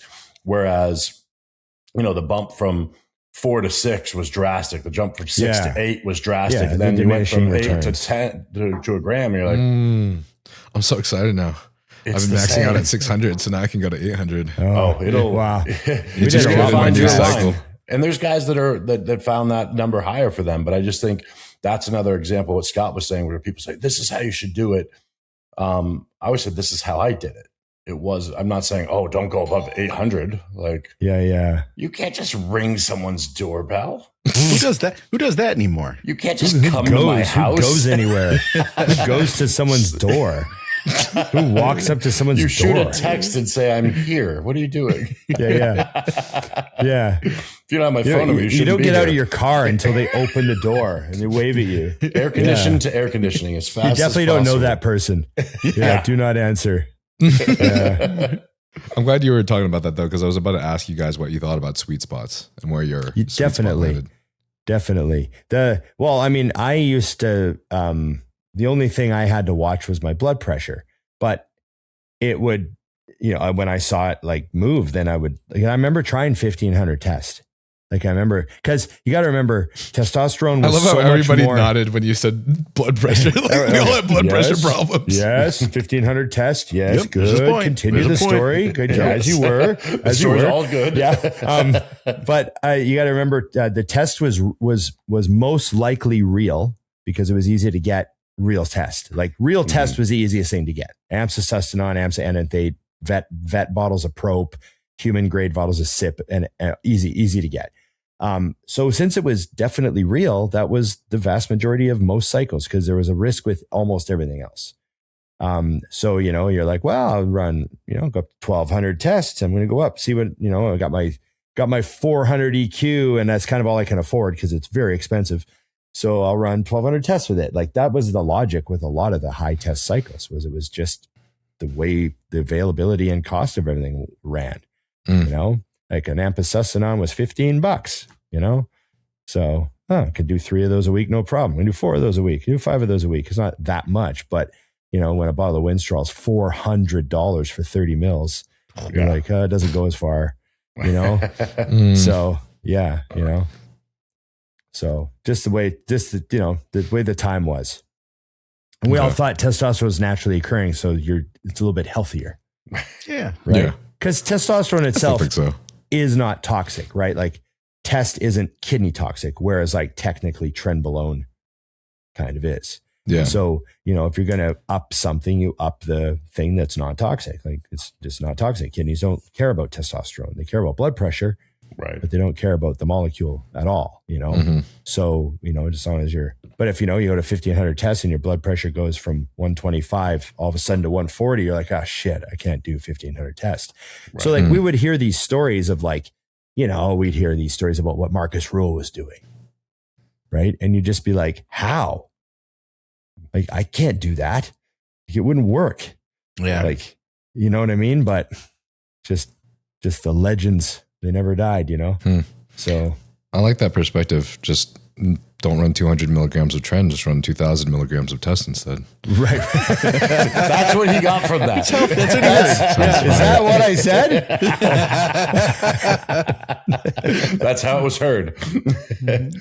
No, but there's definitely, I think that's a very valid thing that people should pay attention to, though, is beyond, health, obviously, you should be paying attention to, but let's pretend that none of this is bad for you. Just pay attention to what's working. And it's the same thing with your training. It's the same thing with your eating. You have to ask yourself, am I seeing changes? Like, to me, if you're not seeing measurable changes in your physique in 6 weeks, then something's off, but a lot of people just go through the motions of their cycles or their diet or their training, and they're not paying attention to the result. If you've got a weak body part and it's been weak for 3 years and you're training the same way, do you not want it to get better? Right. Yeah. Do you mind me? This might be hard to answer because, I think none of us have good episodic memory. We've taken a lot of training, but I have a wide range in my audience, from really experienced bodybuilders, people that are on the pro stage, even some people on the Olympia stage, to also people that have never taken gear before. But a lot of these kids too that are listening are really fucking smart. So I feel honored that they're listening. But if you guys could remember, do you feel like you can remember how many years it took you until you reached that sweet spot? And you're like, okay, that was a good tapering up. God. Well, go ahead, Saran. I'm thinking. I'd say like it was a couple of years in. I did my first show. So that was my first like contest prep cycle. You know what I mean? Mm-hmm. And I remember feeling like, oh, now I'm like a real bodybuilder. Mm-hmm. Like I used contest drugs. You know what I mean? And that was probably the most structured I ever made a cycle, was that first show I did. It was probably like my 4th cycle maybe. And that was like the most structure I ever laid out because, we were trying to ration everything we could get. Yeah. I got my hands on 10 amps of Masteron. Count them out, Okay, count them so out. Spread them out. What's the half-life? How far between shots can I go so it's in my system for the longest period of time? That's how we mapped our shit, And so we became very skilled at that. That was how it was done. Like, how much can you get? That's all. Right. That's it. Okay. You have to make it last. So we're mixing, like, I got 2 bottles of Vet Prop and a bottle of Winstrol and a bottle of Clen and some amps of Sustanon. What are we going to do? Showtime. It's like, okay, well, you lay this out. So, that was a strategy.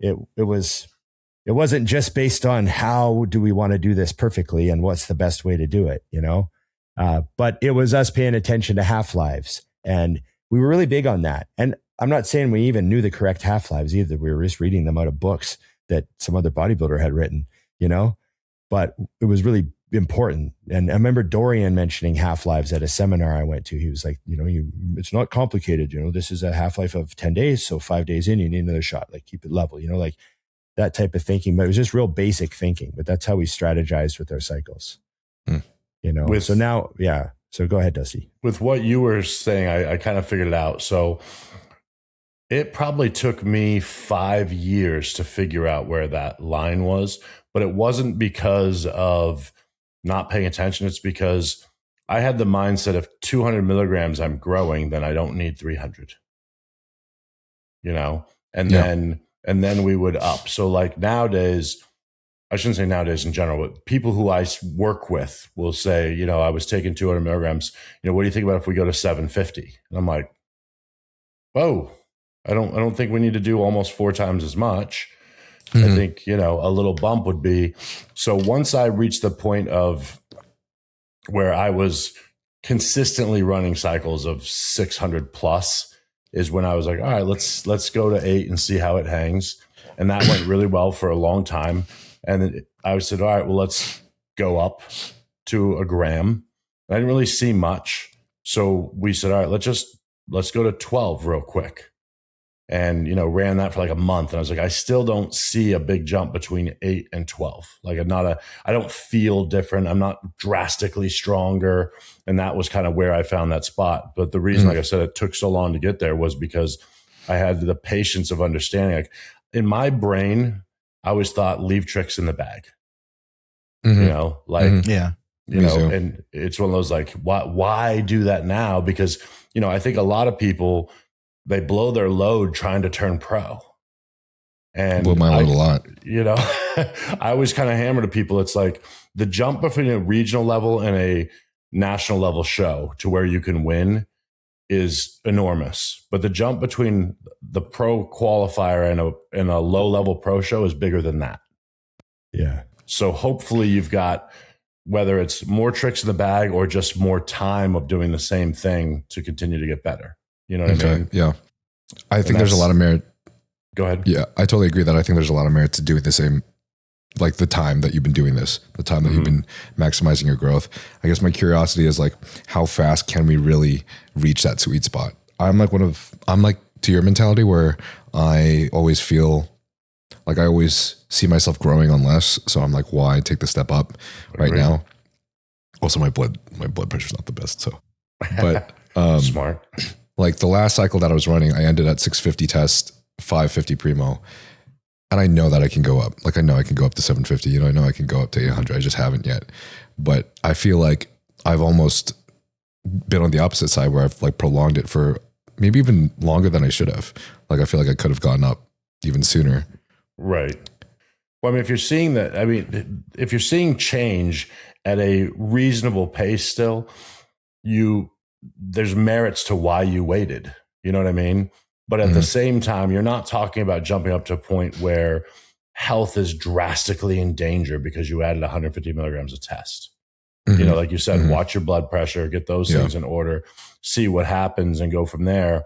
But I think another factor when you're looking at all these things is, you know, yes, you've been seeing results at 650 a test for I'm going to make up numbers, for 2 years. Okay.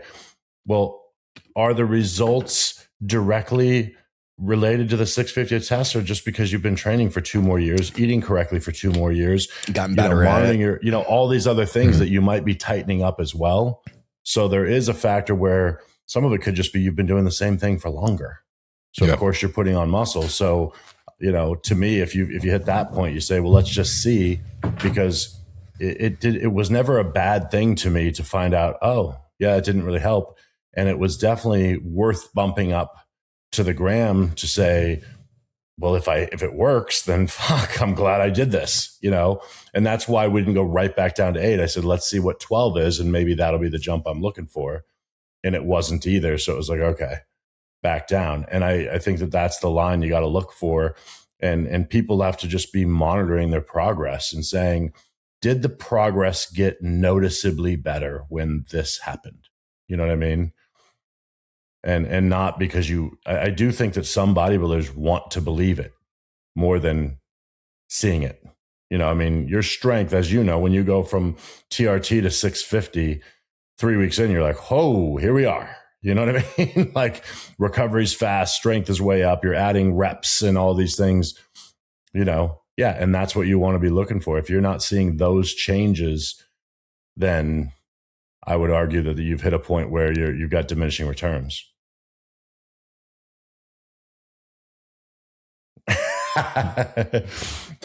I remember mine. It was actually the worst I ever placed at a show. No kidding. Yeah. I remember I did the 2013 Canadas, and I don't know what happened, but everything just fucking nothing went right at the end. And like, I remember I had a good prep. Like I'd nailed 2 years with aceto, and we had a really bad travel. And anyways, I didn't look the way I wanted to look. There were 30 super heavyweights, and I wound up placing 6th. I missed the top 5, and I'd never missed the top 5 at nationals before. I'd already won my class once. I'd been second to 8 times at this point. I just couldn't believe I missed the top 5. And I had North Americans like 4 weeks later. And I remember being pissed off. So I just fucking rammed the gear. I was like, fuck this. And I did the most gear I'd ever done for like, it was maybe 4 or 5 weeks. And then I placed the worst I'd ever placed at North Americans. And I was like, oh, never again. That was ridiculous. And I remember I was doing 1200 test, but I went to 500 Tren Enanthate or Tren Ace. Sorry. I'd never taken 500 Tren before, but I went to 500 Tren. And then I was also running like probably another 800 milligrams of Primo and assorted stuff. And I just remember it was like total milligrams was like high 2000s. And I did that for like 5 weeks, I think it was.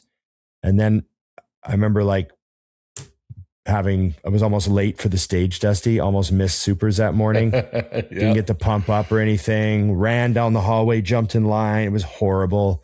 And then I had the worst placing I'd ever placed. And so it was just like, what a fucking waste that whole thing was. And then took 14 off. And then in 2015, I did another show with Chris, conservative cycle, won my pro card. That was it. Yeah. Yeah. Yeah. I mean, I wouldn't, this was a relatively common cycle towards the end of a prep. So it wouldn't be the whole cycle, but I'd say where the peak was 800 tests, 300 Tren, 300 Masteron. We were doing 30 Anavar a day, 50 Winstrol a day. This was like the last few weeks. And then the 8 I use a GH, and then 20 or 30 Halo for 2 weeks. Tabs. So those were that's all of my cycles worked their way up to where they would peak around those. Like, so the 800, 300, 300 was 8 weeks out almost every time. And then the orals would come into play and totally all the other agree things by the end. I totally agree. We're going to talk about sweet spots. That's a sweet spot. 30. The old 833. Yep. Yeah. I'd say that for myself, I probably pushed up over 2 grams in a contest prep. But if I were to do that differently, I feel like I did that when I still hadn't understood my level yet. Being like, for anybody who doesn't know me, was like a state level bodybuilder. It's not like I ever at many shows, like great conditioning. Thank you. I really prided myself at a few shows, especially like I was super happy with my conditioning, but like I could never stand on stage with any of the 3 of you guys, like any of you. And if I tried to push it harder because it was a progressive thing. So you're constantly like, well, I'll use a little bit more this time. And if I were to do it again, I kind of feel like if I could relive like maybe like the past 3 seasons that I competed, like probably 1200 total milligrams would have been solid, right. Something like that. Something like that. I mean, how does that add up? Maybe if I would have kept it at like 600 test, 300 Tren tops toward like the end, 300 mast, maybe 400 mast, and then like a little bit of an oral, and I would have taken the orals lighter. I probably went to 50 on Winstrol. I probably would have just 25 for the last 4 weeks. If I were to, and that's kind of more I guess that's kind of too, as a coach, I have the foresight to be able to see that with people that you can, kind of put your foot on the brake a little bit more you know, because I was doing that myself. Like I was like, oh, I'm going to be in charge of my own gear. You know what I mean? But I'm grateful that like the people I work with will listen to me, and I see like, oh man, we can do so much more with less than I thought I needed and less than a lot of people thought they needed at that time, you know? Yeah. It's funny too. We don't talk about the other drugs that get misused. Like I would say that I was a horrible offender for overusing Clenbuterol. My generation used a lot of Clen. We were not afraid of it. We did not respect it. It was not respected. And I remember taking like 300 Clen a day for like a week, do a whole week. Be like, we're going to do 300 Clen this week and just melt the fat off. I'm shaking and then now. And then we'd run. And then we thought, oh, the Clen is anti-catabolic. So you can run like 75 Cytomel with it. Easy. So we'd run 75 Cytomel and 300 Clen for like a week. We do like a melt off week. And we just a melt off week. And then we do like a huge high carb day after that. Like it's going to fix everything. It's good that everyone listening to the show knows that we were very slow on the uptake back in the day. Like, well, it's because we'll melt it off this week. Yeah. It's because we had those damn forum boards, man. Those damn forum boards. I never took that much Clen. I never took that much. Yeah. I was an ephedrine guy. Yeah. That's what you did on the days off Clen. Yeah. You got to resensitize the receptors, take a bunch of ephedrine instead, right? Pure ephedrine was a different animal. I feel bad for guys that don't have it. 2 days on, 2 days off. I used to just take 50 milligrams of ephedrine twice a day with 200 milligrams of caffeine and an aspirin. Ready to go. And then I'd go 2 days on Clen instead and be like, I like the ephedrine better. Yeah. Ephedrine before you trained was awesome. Oh, yeah. You know. I'm still mad at the Canadian government for finally taking our ephedrine away. You guys still had that for a long time. Me too, because I used to bring it back. Yeah. We hung on, Scott. We hung on to the meth precursor as long as we could. I think some guys these days are now doing stuff like fucking Slew and Marbigrin. I don't know if you guys have any experience with those. No, but I mean, I have a lot of clients that are loving SLU here and there, and you know, we're tinkering with things like that. And I'm doing incredible with SLU. And we talked about that. I think when I was on your show before. Scott loves it. Yeah, downright like absolute game changer for me personally. Yeah. I can see how some people don't get quite as much out of it, but hey, I'll update you guys. So having run it on and off, experimenting with other mitochondrial enhancers, I did really good with NAD plus. My inflammation started creeping up on me, and my iron started getting high. So I've had to take a break from everything, and I'm letting everything get back down in range now. But yeah, I'd say mitochondrial enhancers have been a major game changer for some people. Let me ask you, Niall, people you've had on the show, what's been the consensus overall on, say, Slew? Because I've heard a real mixed bag on it from people. Yeah, I'm hearing a mixed bag too. I'd say half of the people like how Slew has affected some of their markers, and some of them at higher doses see some body fat burning, but mostly even more so endurance increase. Absolutely. Whereas other people have not seen as much of a difference in general in much of anything, but normally those people are also the ones that are taking 100 micrograms or lower. So I think it's pretty dose dependent. And then also I think it also really will depend on how much you're managing your oxidative stress. How healthy your mitochondria are, how efficiently your body's working. Right. Yeah. So that's kind of something that you have to monitor as you go. Cause I've noticed myself, like whenever I'm ramping things up and I'm taking like a lot of Mod C and Slew, and I'm not on top of that shit, I start feeling more drained. Okay. When I'm on top of my oxidative stress, taking SS31 glutathione, some of these other things, then I feel a lot better. I've had a couple bodybuilders tell me that they were prepping with SLU and they actually thought they got a little flat on it. I think that's definitely possible. Yeah. I was like, oh, interesting. So, yeah. I'm trying to remember. I might be thinking about ATX. There's this new thing called ATX, like 3 something. I don't know if you guys have heard of it. Just barely. Yeah, that's the one that like turns on it turns on AMPK. So essentially, and it like pokes holes in your mitochondria. So it like leaks out the ATP, which makes your body have to like, I don't know the terms, but yeah, like energy, work extra hard to inefficient. continuously. Yeah, exactly. Yeah. To use more energy up, essentially. The old hole in the gas tank. Right. But because AMPK is turned on, it's more fatty acids that are being utilized for energy. Interesting. Which is a good thing in the end. But I think some people debate whether or not they think it's considered anti-anabolic because of that. I think it would depend more on how many calories you're consuming than just the fact that AMPK is turned on. Yeah, I would say that would probably be bottom line. I think SLU is something kind of similar, but maybe I'm wrong. Yeah, of course. Yeah, these guys are dieting their ass off and they're saying, oh, I got a little flat on it. They go, did you just get a little flat? Yeah. So, Yeah. you know, Right. again, the questions, you know, whenever 50 grams of carbs. Yeah, you know, we live in this world where there's an infinite number of claims constantly around us, and we make them ourselves. And we're like, do we really know what caused that?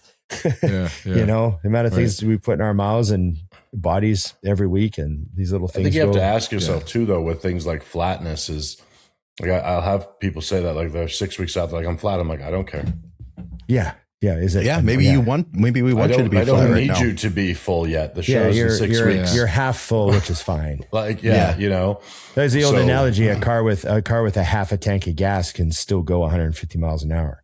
Right? You don't need a full tank of gas to go hard. So I know some coaches are different because some coaches like Chris Aceto are just like, I just pull it out of my ass. He knows exactly what to give he you. says that, but he's Yoda. He's got a sense. Yeah. He's got a Exactly. yeah. You know, But unless you're like Yoda, like him, or I guess maybe Pitor, I think there's a lot of merit to having like those little mock peaks where you actually emulate and replicate all the compounds that you're running that you would run in peak week also when you're doing that. Because I think some people, like especially when Retta started becoming more popular in prep, a lot of people were running Retta coming off maybe like the week of, but still like it would still be in your system by the time you're carb loading. But then that carb load is different for you. The way now you're bloated because there's a different level of saturation. I've heard most people say they're trying to pull the Retta now weeks out. Yeah. You know, and they're like, and I'm like, oh, that'll be a surprise when you wake up, you know, 22 days out and want to eat your arm all of a sudden because you haven't had a single craving the whole. It's like cravings dropped on you like a bomb. Holy shit. Well, I think a hungry. lot of what you're talking about too, Niall, is that if your prep's going the way it should be going and you're where you're supposed to be, that peak week, that term that came out 2 or 3 years ago, it wasn't a term before. Like, meaning, you know, you didn't have a big plan of a ton of change. You were hoping for as little change as possible. And I feel like if you're coming in properly for a show, you shouldn't be trying to swing for the fences at the end, because that means, you know, you're essentially flipping a coin. If it goes really well, you're going to be awesome. And if not, you just blew 16 weeks of prep. Right. Yeah. You know, I'm actually you've been surprised consistently doing things, you know, like Skip back in the day. I don't know if you ever followed him, but like the Skip loading, he was running it the same way every week. Yeah. So by the time you got to the show, you knew exactly what to do. Well, guys would then just randomly at the end go, I'm going to skip load for the show. And they haven't done any of this. Yeah. And then they're shocked when their body didn't respond to Fruit Loops and, you know, Oreos. And they're like, I can't believe I spilled over. You're like, when's the last time you ate that? Yeah. Like, oh, for me, by like at least 8 weeks out, every load we do, it's a game of deplete, load. And when we load, it's to see, well, this is going to be a version down the road of what we're actually going to do. You know, obviously water manipulation is going to be a factor, maybe, but maybe not. Like if the guy's lean enough, we might drink lots. It might be just like drink more, right? Like all through the week, just hammer water all the way through and you're great. But yeah, there should be no guessing at all by the time you get there, in my opinion, you know, at least the way I have to do it. Yeah. I didn't even know peak week wasn't a term before. No. It's been around, Dusty. I mean, at least in my lifetime. We never really, I guess it was never, you also worked like with an Chris. announced thing. You just, that's probably, I think the one thing that Chris taught me, or one of the many, was that there's a lot of focus on variables that don't matter. Meaning, you know, you get into town and you've been eating chicken and the store has turkey. He's like, same, it's fine. You know, whereas people have panic attacks if they don't have their brown eggs they've been eating. It's like, it's an egg. You'll be fine. Like, don't overthink that. I mean, Ron will tell you, and it's not the same for all of his athletes, I'm sure, but because he knows that we both prep people for, I mean, I'm on 25 years now. Like he would say, yeah, eat about 70 grams of carbs post-workout. I'd go, okay. Yeah. And that was it. You just wasn't trust the athlete's going to make a good decision and figure it out. Eat about 70 grams of carbs, do this, you know, and sometimes that was our learning was, you know, doing something. And then he'd go, well, send me pictures after we do that. Yeah. Let's see what happens, you know, because when I first started working with him, I did not have a cheat meal ever because he didn't tell me I could. So I didn't know. Like I was on his off-season diet every single day. And we were coming up on prep, you know, maybe 2-3 months out. And I said, hey, Chris, is there any way I can go out for an anniversary dinner for a cheat meal? I hate to ask, but, you know, prep's about to start. And he's like, you haven't been having cheat meals? And I said, no, you didn't tell me I could. He's like, all right, well, yeah, go ahead. Just eat what you want with that dinner tomorrow night and then send me pictures the next day. And so I went off. Ate like a complete asshole, sent pictures the next day. He's like, you are really full. We're going to start doing this every week. And I was like, I don't have to eat that much every week, do I? He's like, what did you eat? I told him, he goes, okay, cut that in half and have that. And that was an example of how he was like, oh, that works for you. Run the diet really well and then go off the Richter one day, one meal a week. You know, and then that was the rest of my career with him for 7 years. Was, all right, go off one meal a week as far as you want. Gosh. Where do I sign up? Yeah. I remember when I first started with Chris, I said, I've been off everything for like this many months since the show, like 3 months. And he goes, okay, well, what do you have? And I said, well, I have Sustanon. And he goes, okay, well, take a Sustanon and send me pictures in a week. So I did that. He's like, okay, take another one. And I was like, okay.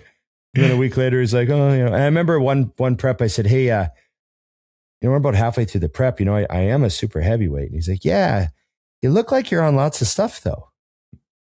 And I go, no, I'm not. And he's like, well, I guess, yeah, maybe you should be on a little bit more. You don't want to be behind the 8 ball. You don't want to, you don't want these other guys to get you. We better add something. So I added something, but like just real, it wasn't the focus. It's not the focus. You know what I mean? The conditioning is the pictures are what matter. The pictures. It's all about the pictures. Yeah. You know, all about the pictures. So cool. Yeah. Going off you saying that we make a lot of claims. What are the best peptides that you guys feel like you've seen progress with your clients or any kind of efficacy? I mean, I use the BPC and the TB500. This is my only contribution to this conversation. I used the Wolverine stack when I got my hip replaced. And what do you think? You know, my surgeon was like, you know, gobsmacked at my videos that I was posting, you know, as I was rehabbing my leg and leg pressing and getting back on my bike and riding my bike again and doing stuff. He's like messaging me like, this is insane. Like he just, you know, obviously, so that's mentality, bodybuilding, all that stuff, you know, but also too, you know, I was running the Wolverine stack. So I don't know. And when Brian says riding his bike, he means freestyle trick. Bike. Yeah, I do tricks on that bike right there. Yeah. He's not riding a bicycle in circles. Yeah.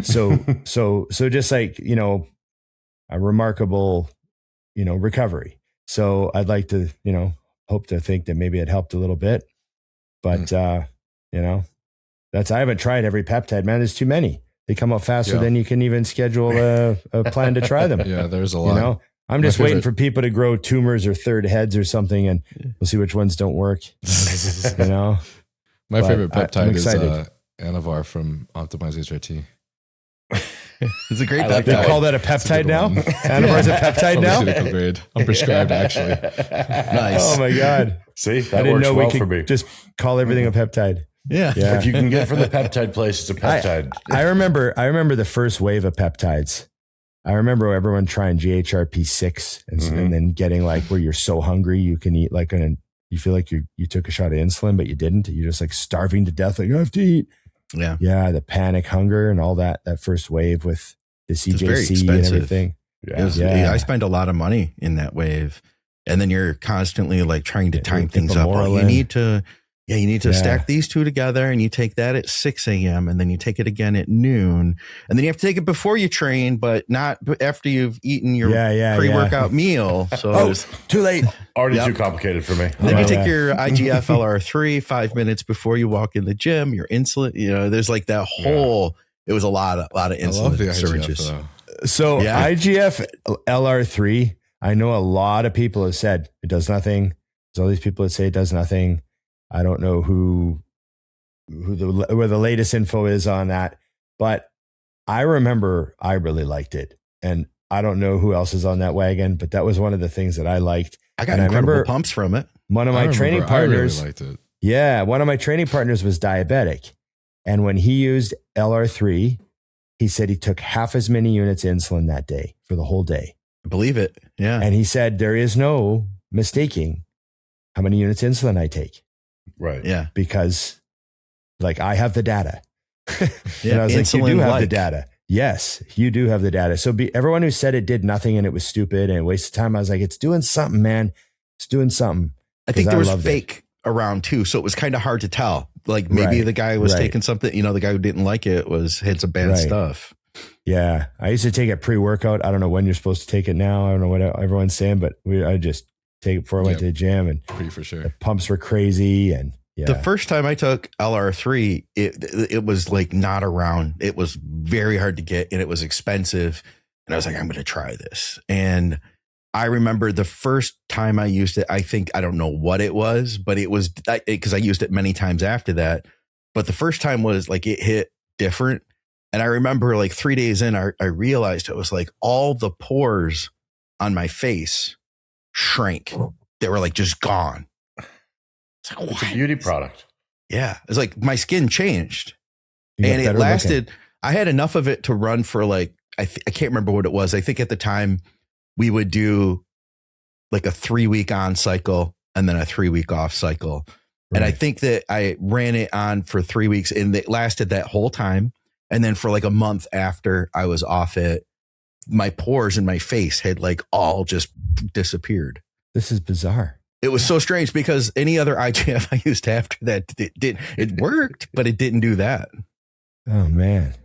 I always wanted to try the Increlex, so like instant hit IGF. Yeah, me too. And it's popular now too. Like that's more popular. But I mean, the ever. stories, we were just hearing mythical stories about it being worth like, $5,000 a kit and all this stuff. Like, just crazy stuff, The HRT companies had that. Why don't HRT companies have that? Yeah. I remember Rich Piana told me he got real IGF, like the original IGF. He had it once. I remember he told me about it. He said, he just raved about it. He said the pumps were absolutely mental. It was like, and that was Rich. Again, how do you know what's working? Yeah. Dave Callick. The only IGF one I've ever used was is Pharma grade. So from HRT companies. And the first time I started using it, the pumps were just obvious. It was pretty nuts. But then I got used to it after a while. So how do you dose it? I just did it on the muscle group that I was trying to work on. So I mean, that helped with the whole cycling process. So if I hit legs twice a week, then I would use it bilaterally in my quads twice a week. And out of all the things that I changed to make sure my legs grew, my upper body didn't grow very much in the last couple of years, but my legs grew significantly according to other people. And the only things I changed was like my training and the IGF-1. Right. And I guess obviously eating more food around, your leg days. But I'm like, it's like, I don't know, taking a lot of credit for the training myself is kind of a lot. I kind of feel like the IGF-1 was pretty sick. well, if you only changed 2 things and it worked, just leave those 2 things. I like to say I train hard, but I don't know. The IGF it's pretty fucking good. Yeah. Love it. Dusty, do you have any other, do you happen to have any peptides that you've used with your clients or that your clients have? Honestly, found success most of what my clients use is what they bring to the table with a lot of the peptides. Like, Scott's helped me, and I've ran a lot of, I've had good luck with the SOU. But a lot of my clients jumped on the bandwagon with anything to, suppress their hunger was just a big factor, So obviously all the GLPs have been very popular. And to be honest with you, I am the old school guy that hates them. Mm-hmm. And the reason that I do is because, to me, we've reached a point where people want to take away the best parts of bodybuilding, which is that it's hard. Like, yes, you're hungry. That's how it works. You're not eating very much. You know what I mean? And I understand that there's benefits and things that come along with it as well.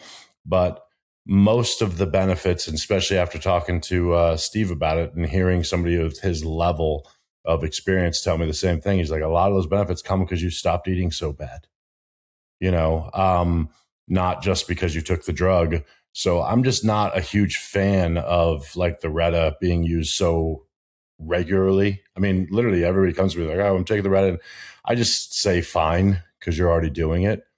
But I just don't think it's necessary. And the one factor that I hammer on when I look at these things, and mind you, like, I've used a lot of different ones. I have been with different peptide companies for years and tried a lot of things. But the one thing I always challenge people on is, if the peptides are better and the drug knowledge is better and the training knowledge is better and the equipment is better, why are the bodybuilders not better? Because I will take the 2010, 11, 12, 13, and 14 USAs against the last 4 years, and you have better bodybuilders then, and then when I go to a regional show, I don't see better bodybuilders. I don't see better conditioned bodybuilders. I don't see more muscle. So I have to wonder a little bit. And I will say, with the bodybuilding side, one thing I will definitely give the current is that Classic has eaten up a lot of great bodybuilders. That's and true. They're over there now. So I'm not blind to that. Mm-hmm. Mm-hmm. But I just feel like when you talk about things, like you said, when you brought in IGF-1, like, it was an undeniable, I got better. You know what I mean? And I just wonder, if all these things are so good, then why are the bodybuilders of now not better than the bodybuilders before? Right. No, I totally agree with you. I think Retta, in terms of a prep scenario, has more drawbacks than it does benefits for a majority of the population. And I think there's only a small percentage of people that can find benefit and still look good on stage with it. I had this, I don't remember who I had this discussion with recently, but they've had that experience with their own clients also.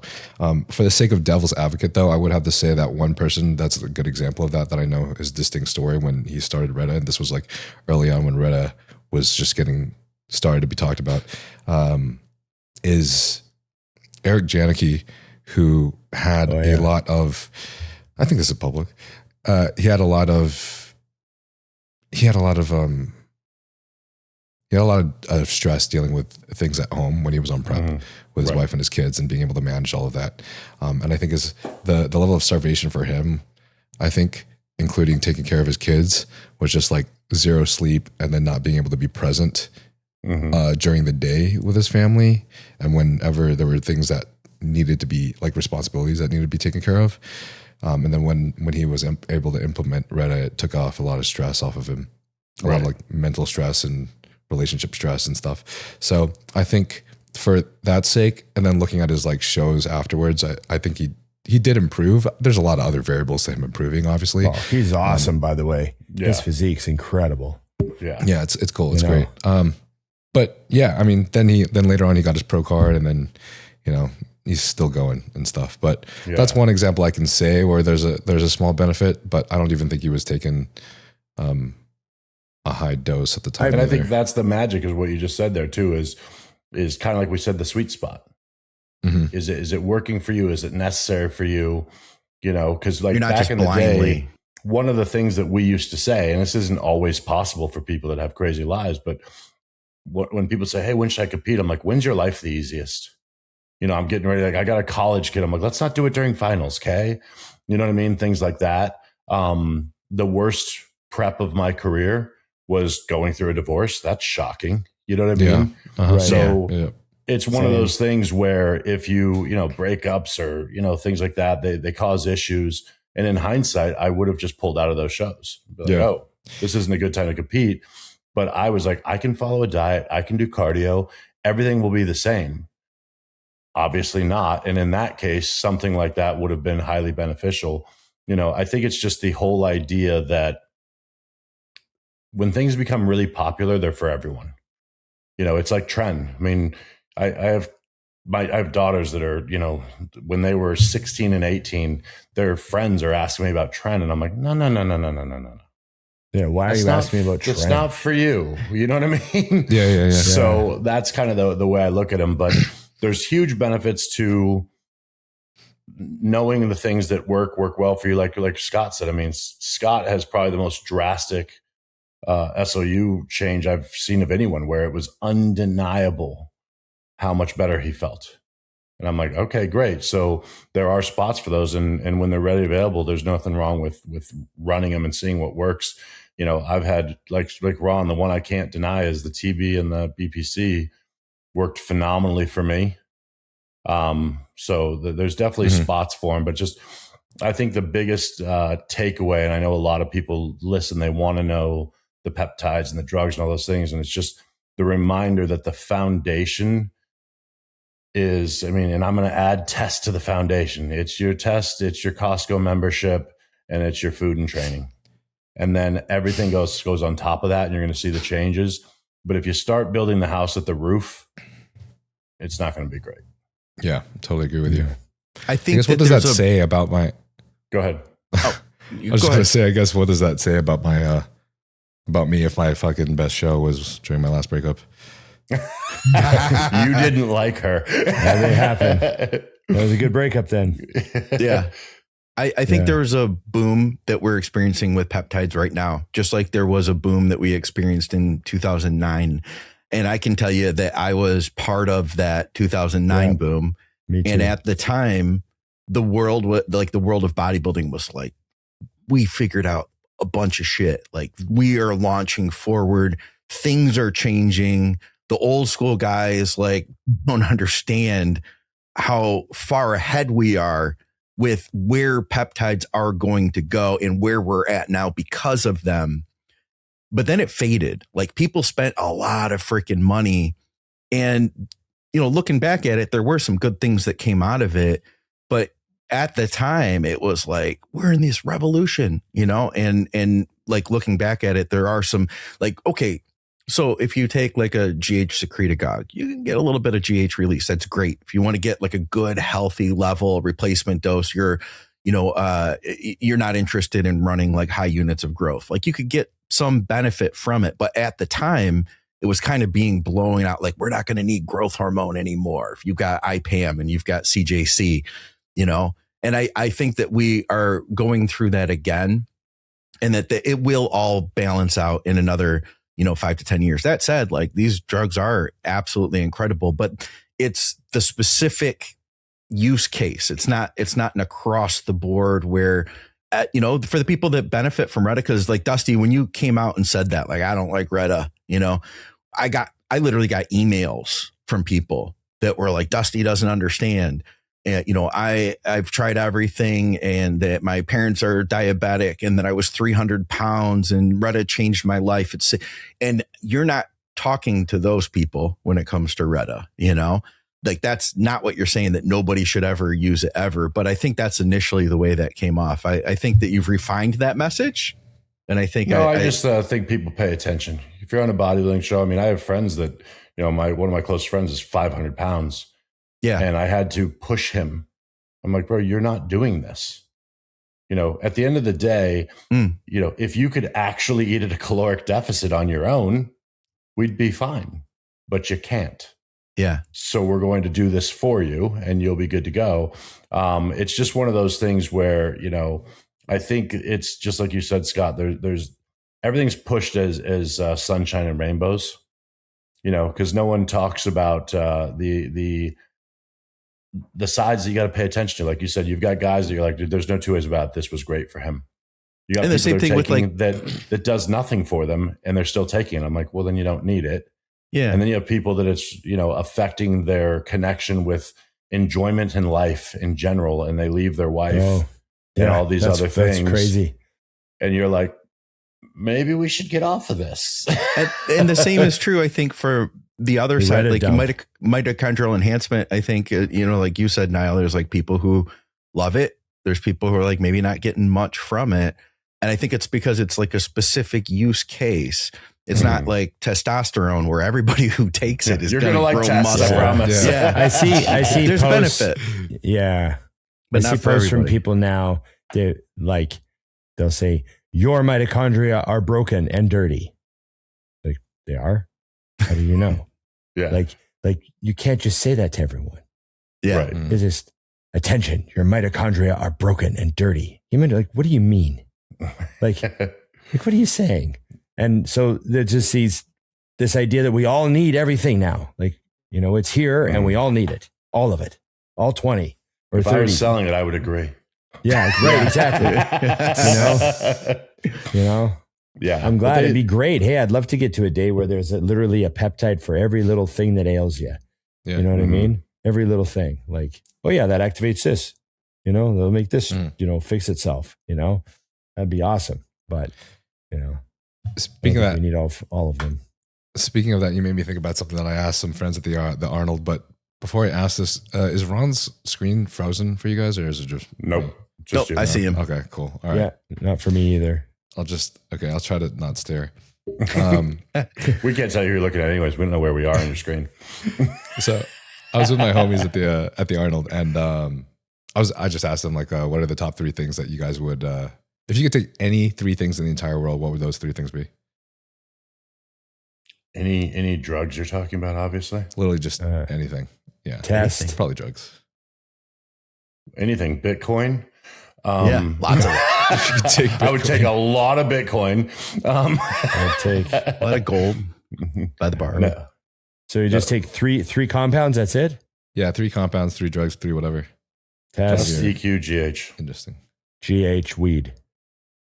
Yeah. Well, I was just. That's all you have for medicine for the rest of your life. Yeah. I might want to keep Tylenol around in case I get a headache. I want to keep Occasionally. telling. Yeah. I'm willing to double down on the weed. Yeah. I saw you would be in the, the mix for me for sure. And test. Because you guys don't want to know me if I didn't have Fire. test. I'll just Yeah. leave it. I'll leave it at that too, at those 2. Yeah. Yeah, I don't remember what- my apocalypse medicine cabinet. Right? Yeah. Yeah. Maybe 1 tab Weed. of Halo just in case. Just in case. Yeah. What'd you I go don't with remember. now? I don't remember what you said that made me think about this. I think it was along like when you were talking about testosterone and shit. But I told them test HCG and Cialis, and then Oh, Urs. Yeah, good Cialis. choice. That's a Son of combo bitch. right I there. would like to edit my list. Damn it. I was slow. I laminated Yeah. mine. Yeah. It was We messed laminated. up. It wasn't final. and then Urs was like, "No, bro, test Molly and water." You're gonna need the water. A lot of water. You're definitely going to need the water with the Molly. I'm willing to that's for sure. give up a drug and just have a 2-drug list if I But get I've- lots of water. But after the Molly, I'm going to need the Cialis as well. Yeah. Sound like you're speaking from experience. It was a rough day. I lived through the 90s. Um, We learned the hard way so that you guys would know. You need both. It was not the hard way. That was the problem. You can't just have one.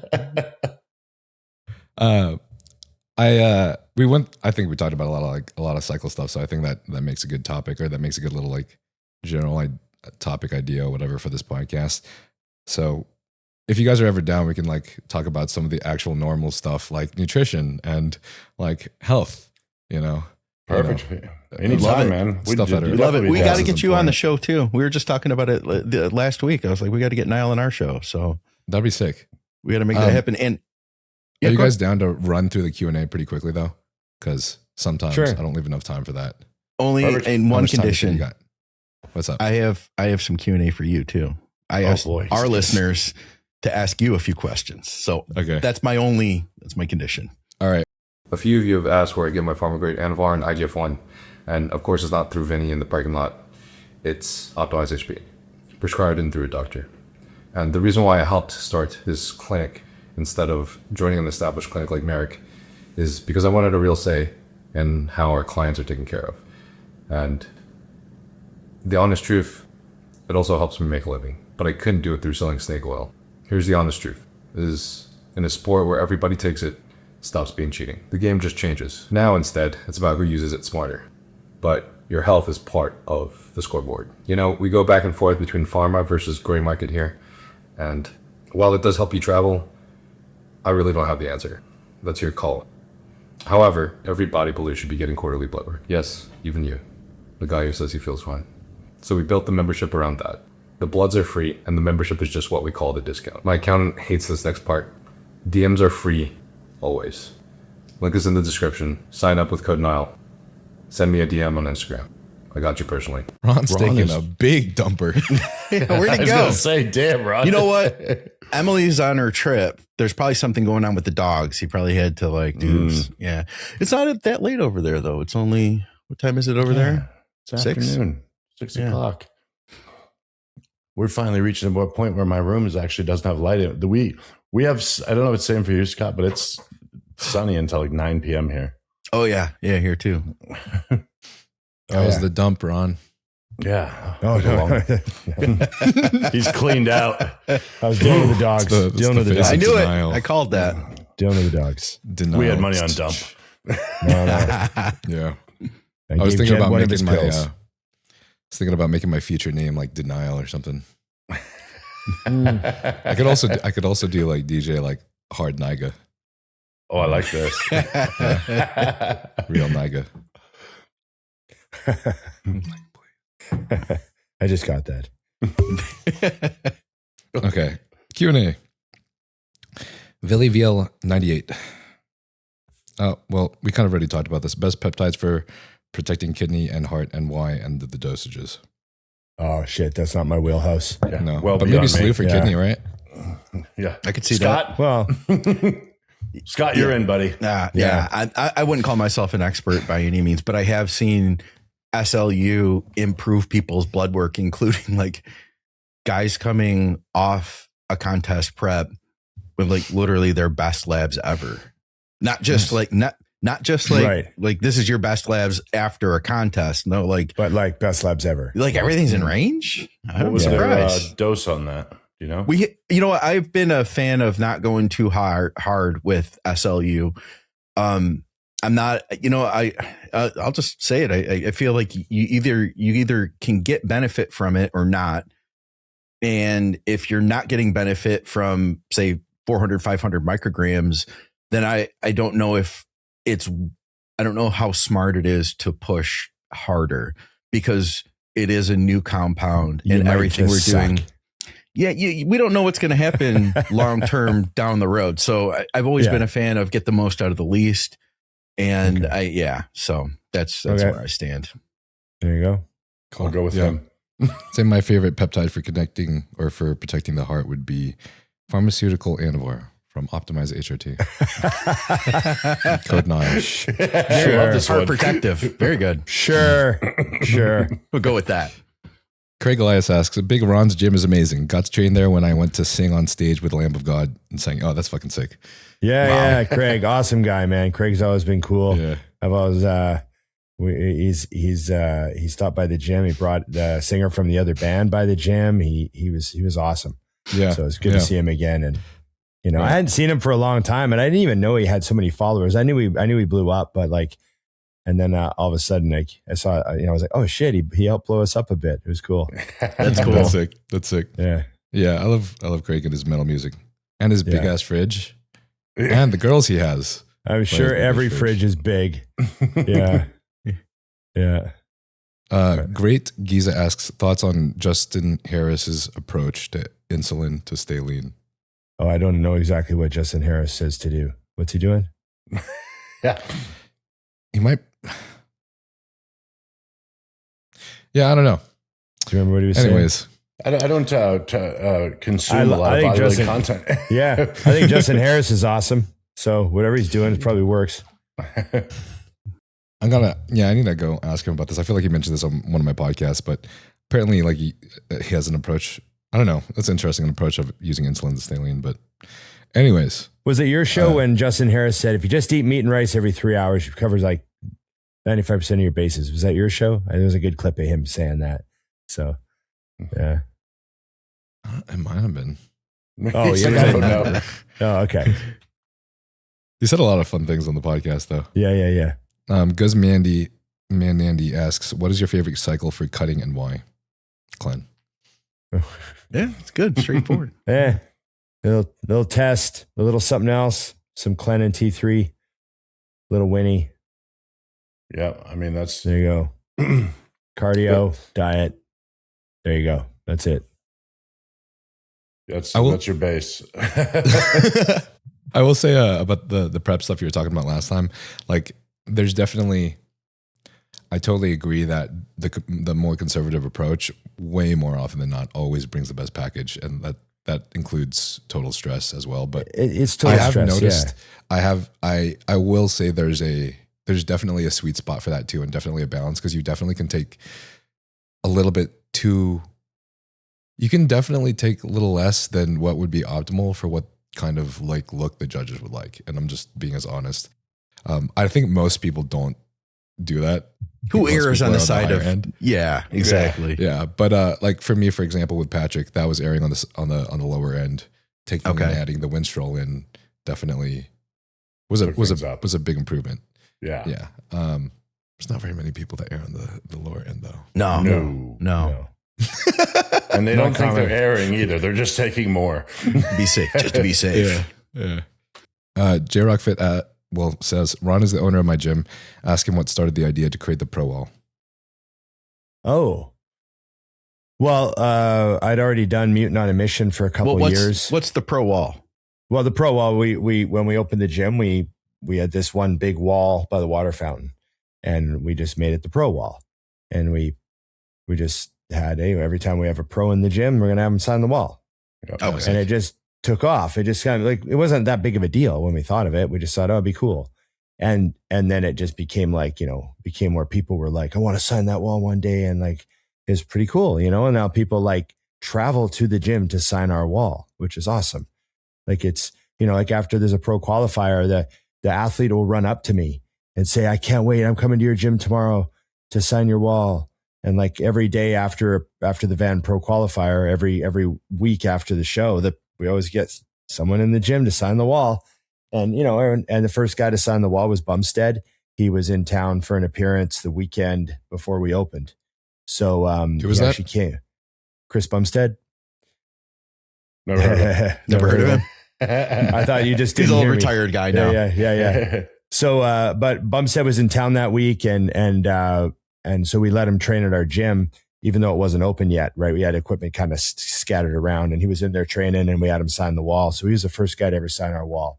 So it kind of started with Bumstead, which is like a good place to start, and pretty big fall from there. Yeah. When I signed it, they're like, bottom left corner, please. By the bathroom, Dusty. Yeah. Over there. Fine, I'll sign your wall, dude. Yeah, and just, so it's just been cool over the years. And actually, so I did steal the idea, because every idea is stolen. But I went to like all these cool gyms, and I saw this neat stuff. And when I went to the Super Gym, the McNally Brothers Powerhouse Super Gym in New Haven, Connecticut, which was like season 2, I think I went there. Might have been season 1. Because I was on my first list. Like I made a list of like 10 gyms I want to go. And they were all like the most famous gyms I could think of, because it was like Mutant was letting me do the show. So it's like McNally Brothers is on there, right? And they have a doorway. When you come in the doorway, like some buildings have 2 doors. You come in the first door and then the second door. In that doorway, the wall is just signed everywhere. Like all the way up, all the way down, like just completely covered in signatures. And I was like, oh, this is awesome. And so when I went to film my episode there, he gave me the pen and he's like, you got to sign the wall. And I was like, oh, that's cool. And then when I went to Temple Gym in Birmingham, England, before it closed, when it was still there, the original Temple, Dusty, that's where Dusty and I kind of really became friends, was Temple Gym. And and Dorian came by and he gave us the marker. He's like, hey boys, come here. You got to sign the wall. Cause there was like all these pillars in there. It was this shithole basement dungeon and everyone had signed the pillars. There were signatures all across the roof. It was real messy, right? There's stuff all over the walls. So signing the wall isn't like a new thing for a gym, but it's just not that common. But back then it was like, oh, Temple Gym and Super Gym had it. Yep. And so that's where we stole it from. And now there's like lots of gyms have a wall that people sign. It's cool. It's cool. Like I love if someone thinks it's our idea. But and I'm very happy that like today, actually, that funny you mention it, but I had a guy turn pro this weekend, Jack Craddock, in the classic division at the Van Pro. Incredible. And yeah, and then he got fourth in the pro show the next day. So he had a great weekend. But Jack has been second at pro qualifiers a handful of times, and he's had close calls and all this stuff, right? And he trains at that gym. He trains at my gym. He trains with us on leg day. And so today I went down to meet him at noon, and he signed the wall, and we filmed it for Mutant and we filmed it for the gym. Nice. And we got a video of Jack signing the wall. So it's cool. I'm happy it's a thing. I've seen that evolution, Ron, because I remember coming out there and I trained with you and Braden in 2018. My wife, now girlfriend, then had to go to do some work with her PhD at University of British Columbia. So we made a trip out to Vancouver, and I was like, oh, if we're coming here, I'm going, over to Coquitlam, train at Ron's gym. So the wall at the time had a bunch of signatures on it already, but it there's a lot of space still. Like you could see it was a work in progress. And then coming back when Mutant brought me out, when you guys did the Mutant Mansion and brought all the athletes together, filmed a bunch of stuff, and I came out for a few days for that, the wall was just evolved, dude. Like it was layers, signatures almost on signatures climbing up. Like it's different, dude. And then we're seeing it again. Now.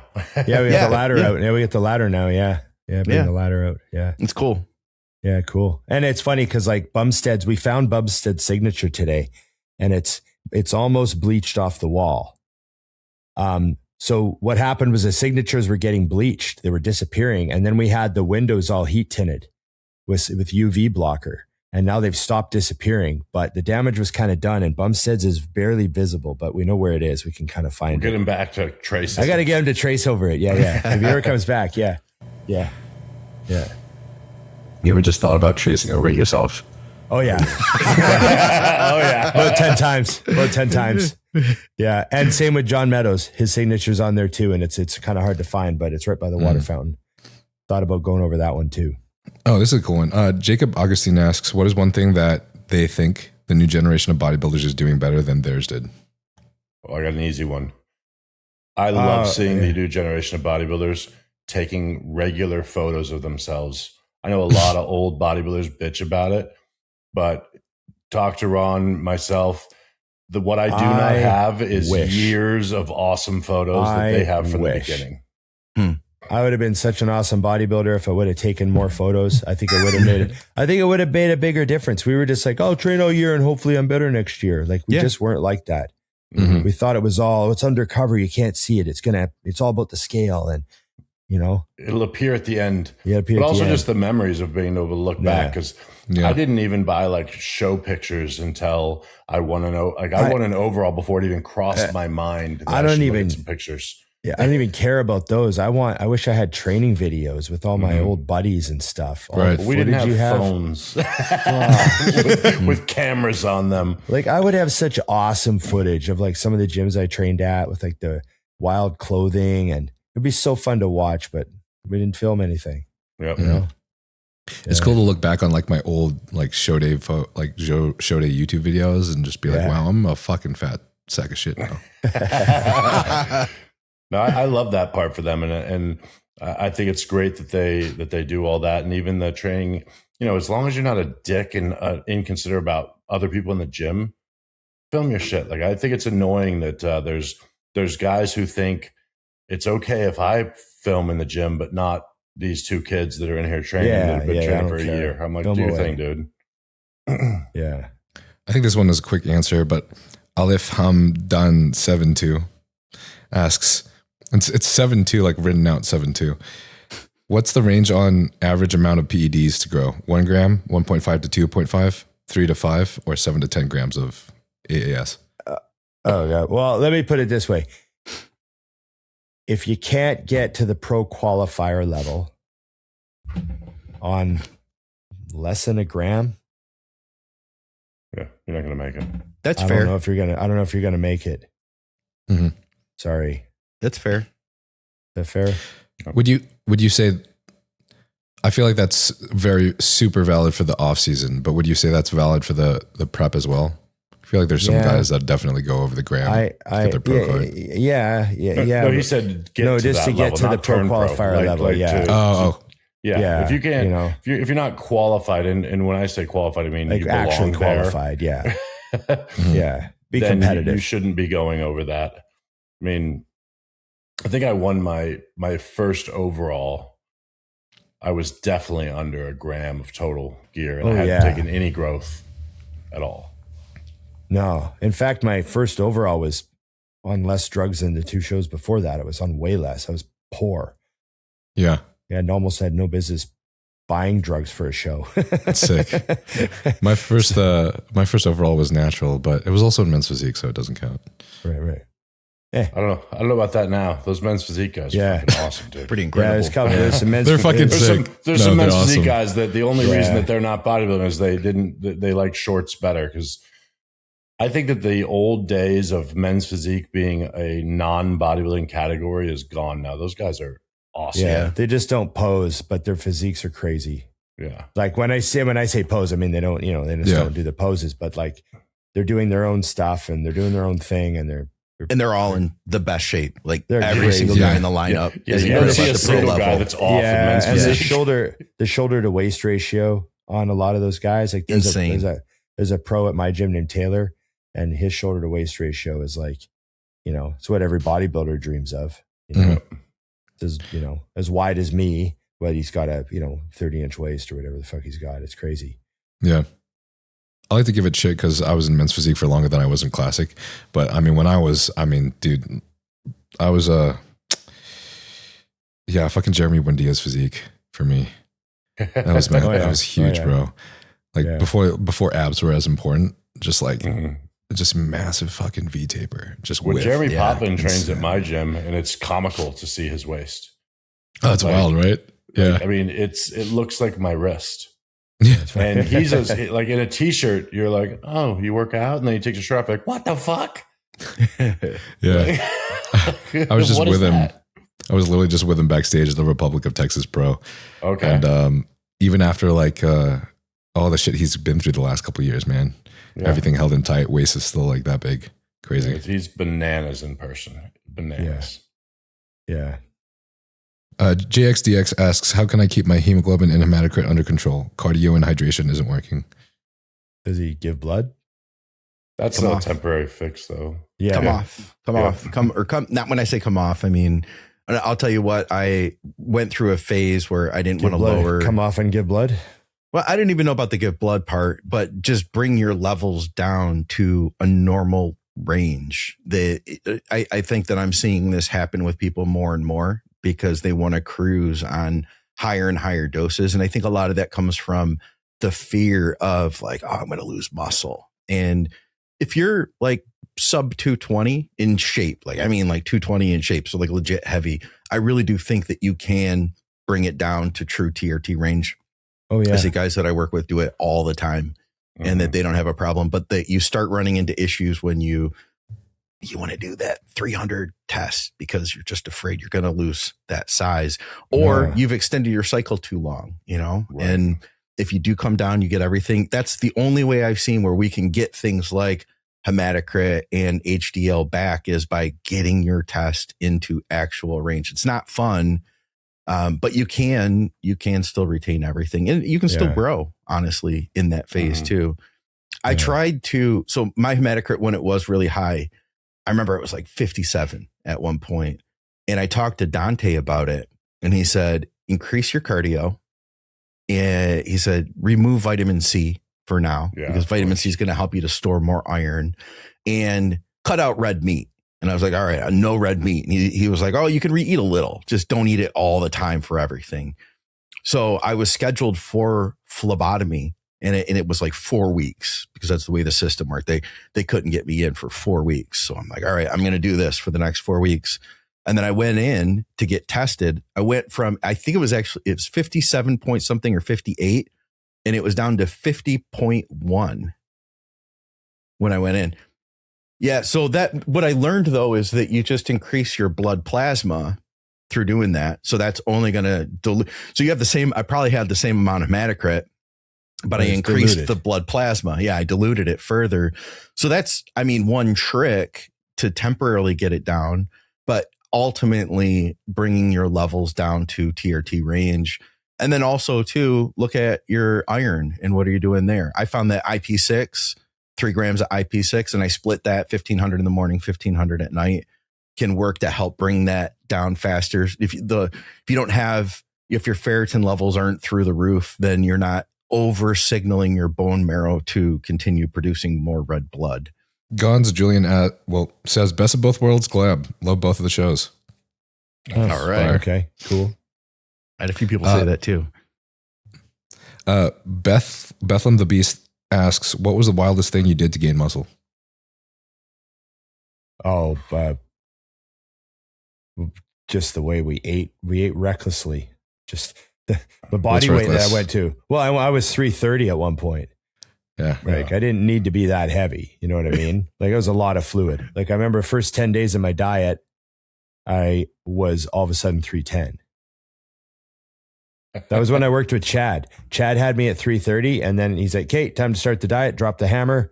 10 days later, I was 310. He's like, "Oh yeah." Gosh. I'm like, "I just dropped a 20-pound backpack in like 10 days." Insane. And he's like, "Oh, that's just the insulin and all the carbs that we were pushing." I was about to ask that. Because we stopped the insulin days and stopped the crazy high carbs. And all of a sudden I was 310. So he's carrying around 30 pounds or 20 pounds. 10 days, it lost 20 pounds in 10 days. And it was all out of my like insides. I felt like I just like, I felt like my waist was down a notch on my belt. And I was like, "Oh shit." And then at 310, all of a sudden I was like, actually, I look okay. I thought I looked like shit. 330, all of a sudden at 310, I look pretty good. I'm like, "Oh, I got all my abs. I'm ready. Got veins in my ankles and my calves have veins in them. Here we go." Yeah. Crazy. Yeah. 20 pounds of shit. Yeah. 20 pounds of carbs and insulin. I saw the diet that Ron was on to get to 330. Tell me. I couldn't just even, huge meals. It was ridiculous. It was it was just big meals. So like 10 ounces of beef with 400 grams of rice. So they're just huge meals. But there was 4 meals a day and 2 shakes. And the shakes were big, like blender shakes. So you had to carb powder with whey, with egg whites, with peanut butter, with fruit, with this giant, 200 grams of carbs in the shake. And then there was 1 meal a day that was a burger and fries. So every day. Every day. Doing it every single day. Yep. And he's like, "Oh, you burned through it. Don't even worry about it." I'm like, okay. Ron only did that once for anybody keeping track. Yeah. Lesson learned. Yeah. So anyways, that was a crazy diet. And then there's 2 days a week when I didn't train were the insulin days. Because you eat so much and you drink so many of those carb shakes that you can't train. You're like, "I can't train. I just drank a 200 gram carb shake."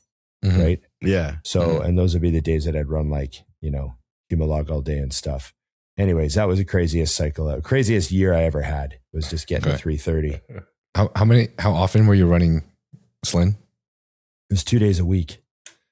Okay. You did that. So 3 times a day, 2 days a week. So those 2 days, it was Sunday and Thursday were just all about the carbs.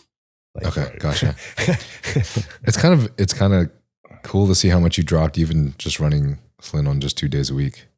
Yeah. It was just pushing me, bursting full. I couldn't even turn my head. So I bet. I saw pictures. It's true. Yeah. I got one. I worked at a warehouse. I managed this warehouse at one point.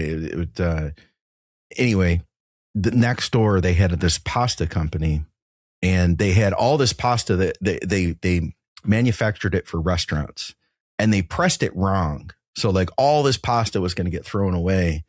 And I had these massive bags. They're they had a whole pallet and they're like, "Hey, we know you like to eat a lot of food. Do you want any of this pasta?" And I was like, "Yeah, I'll take some of that pasta." Right. So I literally had these big plastic bags and I was taking 20 pounds of gnocchi pasta and 20 pounds of everything else, I ended up getting into lasagna from there. And some of the old school listeners are going to started with the spaghetti. lasagna. It was a slippery slope, Ron. Slippery slope to lasagna. And So now I gotta had buy this a lot of idea. meat. I had this idea. I started making these giant pans of lasagna, and I had this idea in my head. I called it the plus lasagna diet. So I would eat all my normal food every day, plus a slice of lasagna with every meal. With So it's every like meal. Every meal, I was Holy like, shit. I'm going to eat my meal. Because you could like think about it. Lasagna tastes good. It's got cheese. It's Who doesn't it's like delicious. lasagna? Who doesn't like lasagna? And if you just have a little bit, It was a little bit more than it was little like a bit. full serving, Ron, every time, like a 5x5 inch slug. But That's a beautiful diet, right? oh, there. dude, it was diet. amazing until I got like really bad indigestion from that. I lasted like maybe a month. That's a lot of red sauce yeah.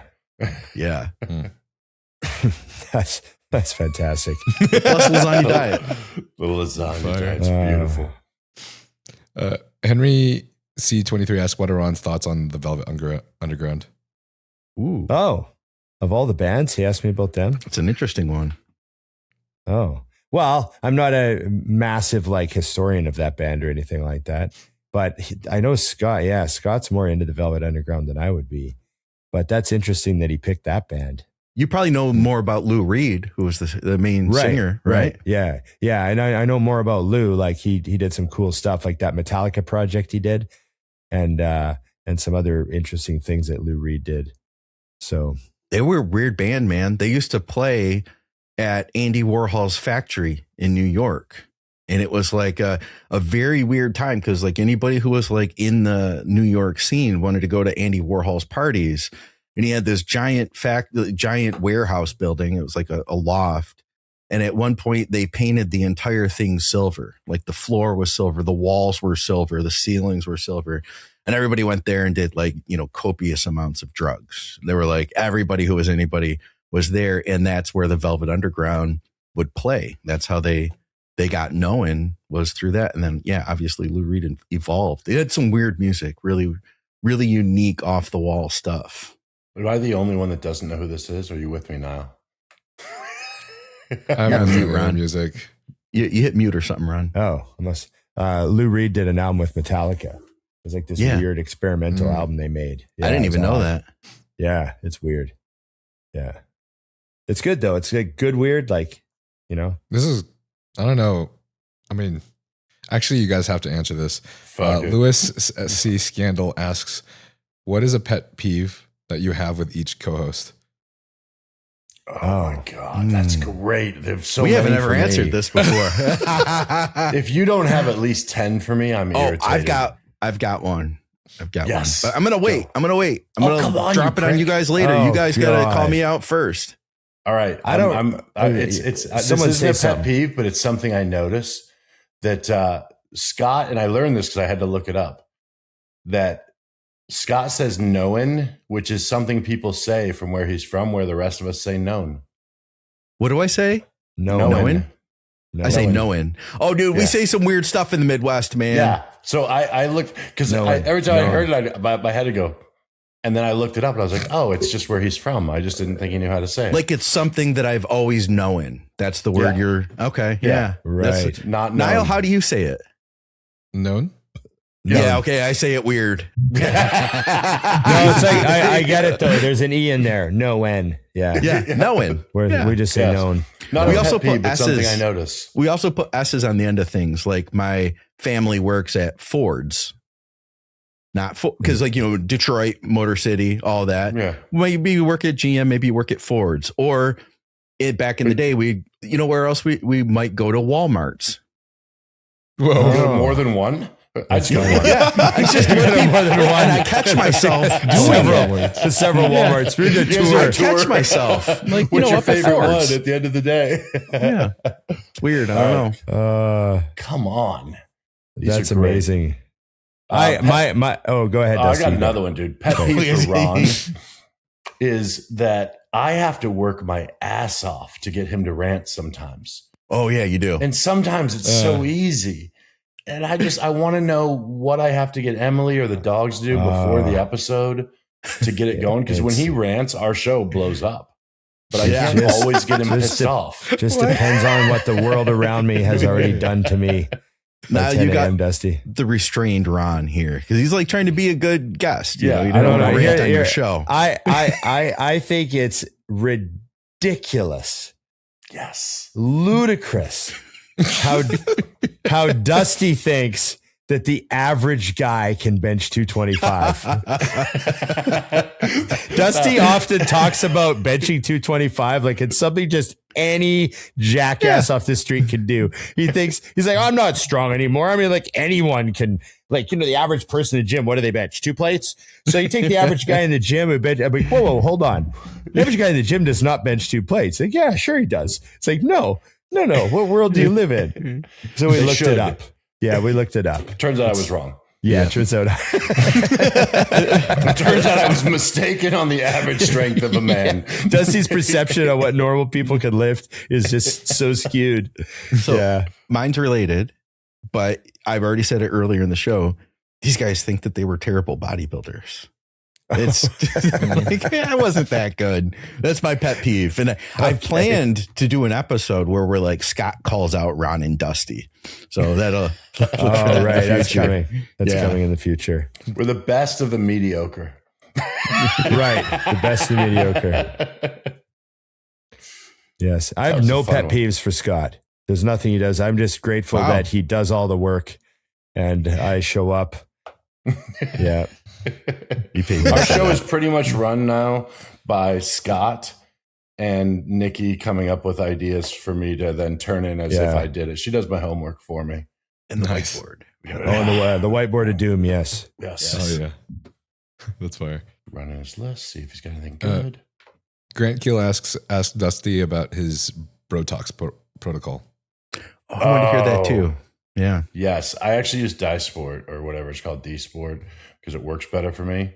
But I go in, I think, every 10 weeks for the touch up with the lady because my forehead, I think I permanently have the scowl, but everything else, I look like hell already, but without it. At one point, I didn't do it for like 7 months. I remember I looked in the mirror one day. I was like, you look like you're 70. And I was like 38 at the time. And I'm like, I had that yesterday. We got to go back to that. So yes, well worth it. And I think it's funny that men complain. Like I find out from these places, like it's very normal for women to like sneak money to eventually be able to afford to get their Botox done. And I'm like, you can do whatever the fuck you want to stay hot forever. Put it on my card. It's fine. Like the idea that somebody would hold their wife back on that blows my mind. I'm like, oh, sweetie, do what you want. Rock the shit out of it. I had a moment today where I looked at my face in the mirror and I thought, oh, Dusty might win this one. Because I know Dusty, I know if the day ever comes that I get something done, Dusty's going to be, I knew I'd get you. Like he's going to love it. And I have to hold back. I told him, I'm not getting anything done. He's like, you will. I'm like, oh. I try to convince him to do anything now. Like, I'm like, maybe a watch or a necklace or just anything. Yeah, I have no jewelry. And Dusty's he like, owns none. I own nothing. Yeah. I had to con him into getting married just to get a ring on the finger so I could prove him wrong. Yeah. Damn. You did. Should have been born Asian. Exactly. I could have had calves too. Fuck. How many did you get? We'll just do 2 more. Wyatt Booblil asks alcohol the night before the show. Oh, I've never ever tried that. No, but the night after. Absolutely. Oh, the night after? Oh. No, I don't. I never get into that. I know a lot of guys still do, but that's another one of those things. I'm like, no, I just use real diuretics. Yeah, real diuretics. Try half a Diazide. It works better. That's pretty cute. I've had some guys that sort of like, hey, can I do this? I'm like, yeah, if you want to. You know, yeah, I'm not gonna, I know. A shot or two. Yeah. I think if it helps somebody relax, it's a good idea, though. Yeah. Because I do know I've had clients that are like wound up, and I'm a huge believer that sleep is your magic. Oh, yeah. Sleep's the best diuretic. Like, if a shot or two is going to help you sleep, enjoy. Yeah. Cool. I feel like a couple Lasix doesn't help me sleep. The cramps usually woke me up. Same. Yeah, that's a thing. Joey208 asks, what's the craziest cycle that they've heard of or done themselves? What's the craziest cycle you've heard of? Oh, heard of it. Yeah. Wow. We go as far back. List. Yeah. Well, I mean, we used to hear rumors about a certain pro that was, inhumanly huge, putting in, entire 10cc bottles in their delts and stuff like that. Like we used to hear that type of stuff. But I mean, like, who knows if that's is true? Mhm. It's things of lore. But then when you meet those guys, you'd be like, actually, he's big enough to do it. Like I remember some of the guys, like, some of the guys got huge, man. There's been some huge guys. So you're like, actually, you're looking at the delt. You're like, a whole bottle would fit in that delt, actually, Seeing Marcus at 3:30, I didn't say his name, and but in then shape. Is the one. Everyone had their rumors of Marcus, and I remember everyone seeing him, heard the rumors. Everyone heard and the I rumors. was like, I don't know if it's true, but it seems possible. It looks possible. It looks. He was so huge, man. Yeah. Well, not Dave just him. Crossland. I'm just joking, but there was other people. Yeah. Yeah. Dave. What Dave? Dave yeah. Crossland. I can't remember what it was, but I believe it was over 4 grams a test plus Yeah. DECA. So there was that. It Yeah. was incredible. He It had didn't just play out well for him. No, Just yeah, pretty ended much up with falling kidney out. failure. He had in his movie, the Under Construction film, he just had like a little garbage, like a desk side garbage can, and he just throw his vials in there, and he's like a couple weeks into the cycle or whatever, it's just like a garbage can, it's like a half full of empty vials. You go through a lot of tests that way. It's like that's like 2. What is that? I mean, that's a lot, man. I guess it depends on what your concentration is, but Oh fuck. Yeah, I was Yeah. always lazy, taking the shots. And to the then biggest hassle. Yeah. Yeah. Who does the shots? That's 2 wives. Yeah. Gonna have to be Mormon. All right. Yeah. Why are the Mormons winning all the shows? 2 wives. We're gonna get shit for that. Sorry to my ex-wife. They don't watch this It show. was a joke. Last one, PPL Dad asks, what's become a very overrated trend in bodybuilding? Okay, I can't read, I guess. Overrated trend in bodybuilding. If anything. Overrated trend. How much time you got? 1 minute. Because I got Well, lots. yeah. These come into my pet peeves now, like those fucking backpacks at my gym everywhere. Oh my God. Oh God. Wolfpack bags. Oh, I lose my mind. They're all there. Another trend in bodybuilding is making fucking sure one you with can people with big bags. identify yourself with everything. I want to put on there like GMC truck owner, father of 2 kids, third wife. Like third wife. Third wife. Yeah. Third wife. That one. Yeah. With an arrow. Yes. I would just say majoring in the minors. There's a lot of stuff that's cool to know. It's cool to know, and that's all you need from it. You just keep that in mind, so you don't go too far that way or something like that. But the emphasis on that thing then after that, and the worrying about it, it's like, don't worry about it. Like, don't worry, it's not going to affect you yet. You know what I mean? Like I quite often say, if you start skiing, you take up skiing. I want to learn how to ski, and you go get a $500 pair of skis. You'll probably have a great first year of skiing. If you go buy the $3,000 skis, and forgive me, I don't even know what skis cost, but if you go buy the most expensive skis, you're probably not going to notice. You're not going to be any better of a skier at the end of your first year. There's going to be no difference in just get a decent pair of skis. So the fussing and worrying in that sense about the next, important little micro tweak to their training or whatever, not necessarily going to produce anything for them. So majoring in the minors, Agreed. I'll back that. That's my answer too. How about that? Cool. Oh yeah. Still hate backpacks. Scott, did you still have any questions that you wanted to ask?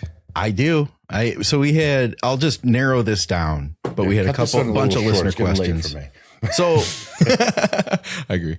inquiring minds want to know, because I put out a thread basically, and I was like, hey, we're going to go hang out with Niall. We're going to do the Trensparent podcast.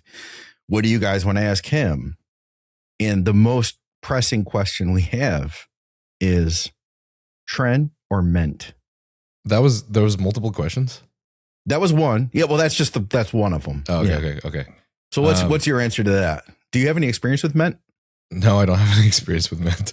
Well, then that's Why answer was that something. the push on him so much? I thought maybe he had I don't a know. thing. I thought maybe it was. Yeah, I thought maybe you were on a bandwagon. Sounds like or I should something for try mint. mint this cycle. Yeah, maybe not. You'd be better off. All right. What's the biggest lesson that you've learned from doing the podcast? And it could be anything like mental, training, diet, PEDs, anything bodybuilding or lifestyle. And I know it's hard to narrow down, but what's a thing that you feel like you've picked up?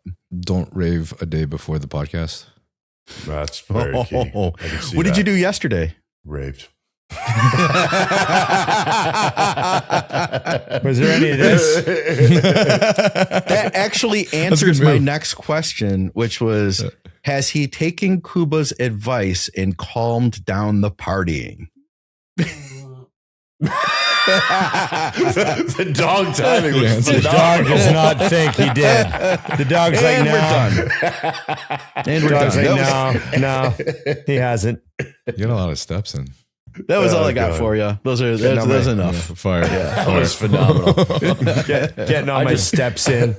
Yeah. Hey, that's what Chris Cormier used to do, right? He used to go to clubs and he was like, I didn't do any I don't think cardio I'm during on. the whole I don't prep. think I'm anywhere near Chris Cormier's level. I'm going to be honest. I don't think anyone is that's I don't alive. think anyone is for sure. We did a video and it was so taken out of context. I did it with Skip and Andrew. It was so taken out of context where somebody said, hey, I've run a little bit of testosterone and, what do you guys think I should do with GH? I really want to up my game and grow a lot. Should I add a little bit of GH to my second cycle? And Skip was like, listen, GH isn't going to be your best bet for growth. Like, you're not going to make as much progress with GH as if you were to add another compound or maybe push your test a little bit further. Like, GH is for down the road. If you want to really see like incredible differences with GH at this stage, like you're really going to have to push that dose up. Like we're talking 4, 6, 8 units, but the clip got cut right there. So the beginning of the clip, which, reels can be so deceptive. It was like, you're going to have to take 4, 6 or 8 UGH to really see major benefit out of it. And we got like royally destroyed and attacked from people who are like, I run 2 units with my TRT and it's been life changing and I've lost fat and blah, blah, blah. Chris Cormier chimed in and he was like, I did the New York Pro on 3 IU. And I was like, but you're Chris Cormier. That means nothing to me. In fact, he said, I'm calling bullshit. He said, I'm calling bullshit. I did New York Pro. And I said, Chris Cormier, I'm calling bullshit on you. Like, look at you, Do you know that? Do you know the actor? I think his name's Henry Calvin or something like that. He was Superman. Mm-hmm. Okay. Henry Cavill. Yeah, Cavill. Yeah. He has a I have great his quote. poster in my bedroom. He has a great Nice. quote where he I'm said, just kidding. No, I don't. ask the girl out if you're interested. It always worked for me. Oh, yeah. And the I saw public that. ate it up. They're like, look at you. Just ask her out. It'll always It work. always It works. always worked for me. I'm like, I look like this. You look like that. The memes that came out of that shit were so fire. They were amazing. Yeah, that's what the Chris Cormier 3 Years of Growth reminds me of. New York Pro. You're on your way, guys. Fine. Sick. Oh, Well, I ask awesome, everyone. man. I ask everyone the same question at the end of every podcast, and we can do this quick, even though it might be a little bit deep. But if you guys were to disappear from the world tomorrow, and you had one message you could send to the entire world today, what would the message be? Ooh. Mm. Well, mine's really simple because I almost left the world once already, which is, it's trite, but it's live each day like it's your last and don't wait to do all the things that you plan to do in your life. I think a lot of people, they do a lot of focus on planning for the future that they may not actually get to. So I'd suggest doing a little living today. I like Yeah. that. Yeah, that's awesome, man. I would say my advice: get the dog. Get the dog. You're right. Get the I dog. back that. Yep. I might have said this in the last one. I can't remember what I said, honestly, but I'll say be of service to others. That is truly where, like, if you can help other people and you can make the world a better place, like that is, to me at least, what makes life complete. Yeah. Yeah. Shoulder responsibility. That's so Scott Core, bro. I Yes, it haven't is. heard that before. Scott Core. I like that. Yeah. Fuck yeah. I Thank you guys. That was sick. Likewise. Appreciate it. My pleasure. Hey. I'm in with the cool kids now. That's how I feel. Like, oh, I got to be on like a cool kid show. Young people and everything. Yeah. We're the oldest 3 people you have ever had on this show. Hi, I'm cool think kids. that's Can I buy debatable. some drugs? I feel like a cop at a party right now. I did have Frank Zane on my show once. Yes. It was Oh, really damn. bad because like half of the show was him saying what? I was like, turn up the volume. I felt terrible. Do you guys have any anywhere you'd want to share or anywhere you'd like to share to have people find you? Just It's pretty obvious, Instagram, but- rep 300. Yeah. Just hit me up on Instagram. That's the only thing I have patience for. Yep. Mine's Dusty Henshaw 08. And then, of course, we got to give our little plug to Mutant. Absolutely. Yeah. I am mutant.com. Yes. Sick. Everyone should get on the gear. I think all of our listeners already listen to you too. Yeah, But I'll say, big check us crossover. out. Head over Yeah. to Think Big Bodybuilding, watch the show. Yeah. Come hang with us. Come hang with us. Fuck yeah. Cool. Thanks, guys. Thanks, All right. man. Love See y'all. y'all. I appreciate brother. you, dude.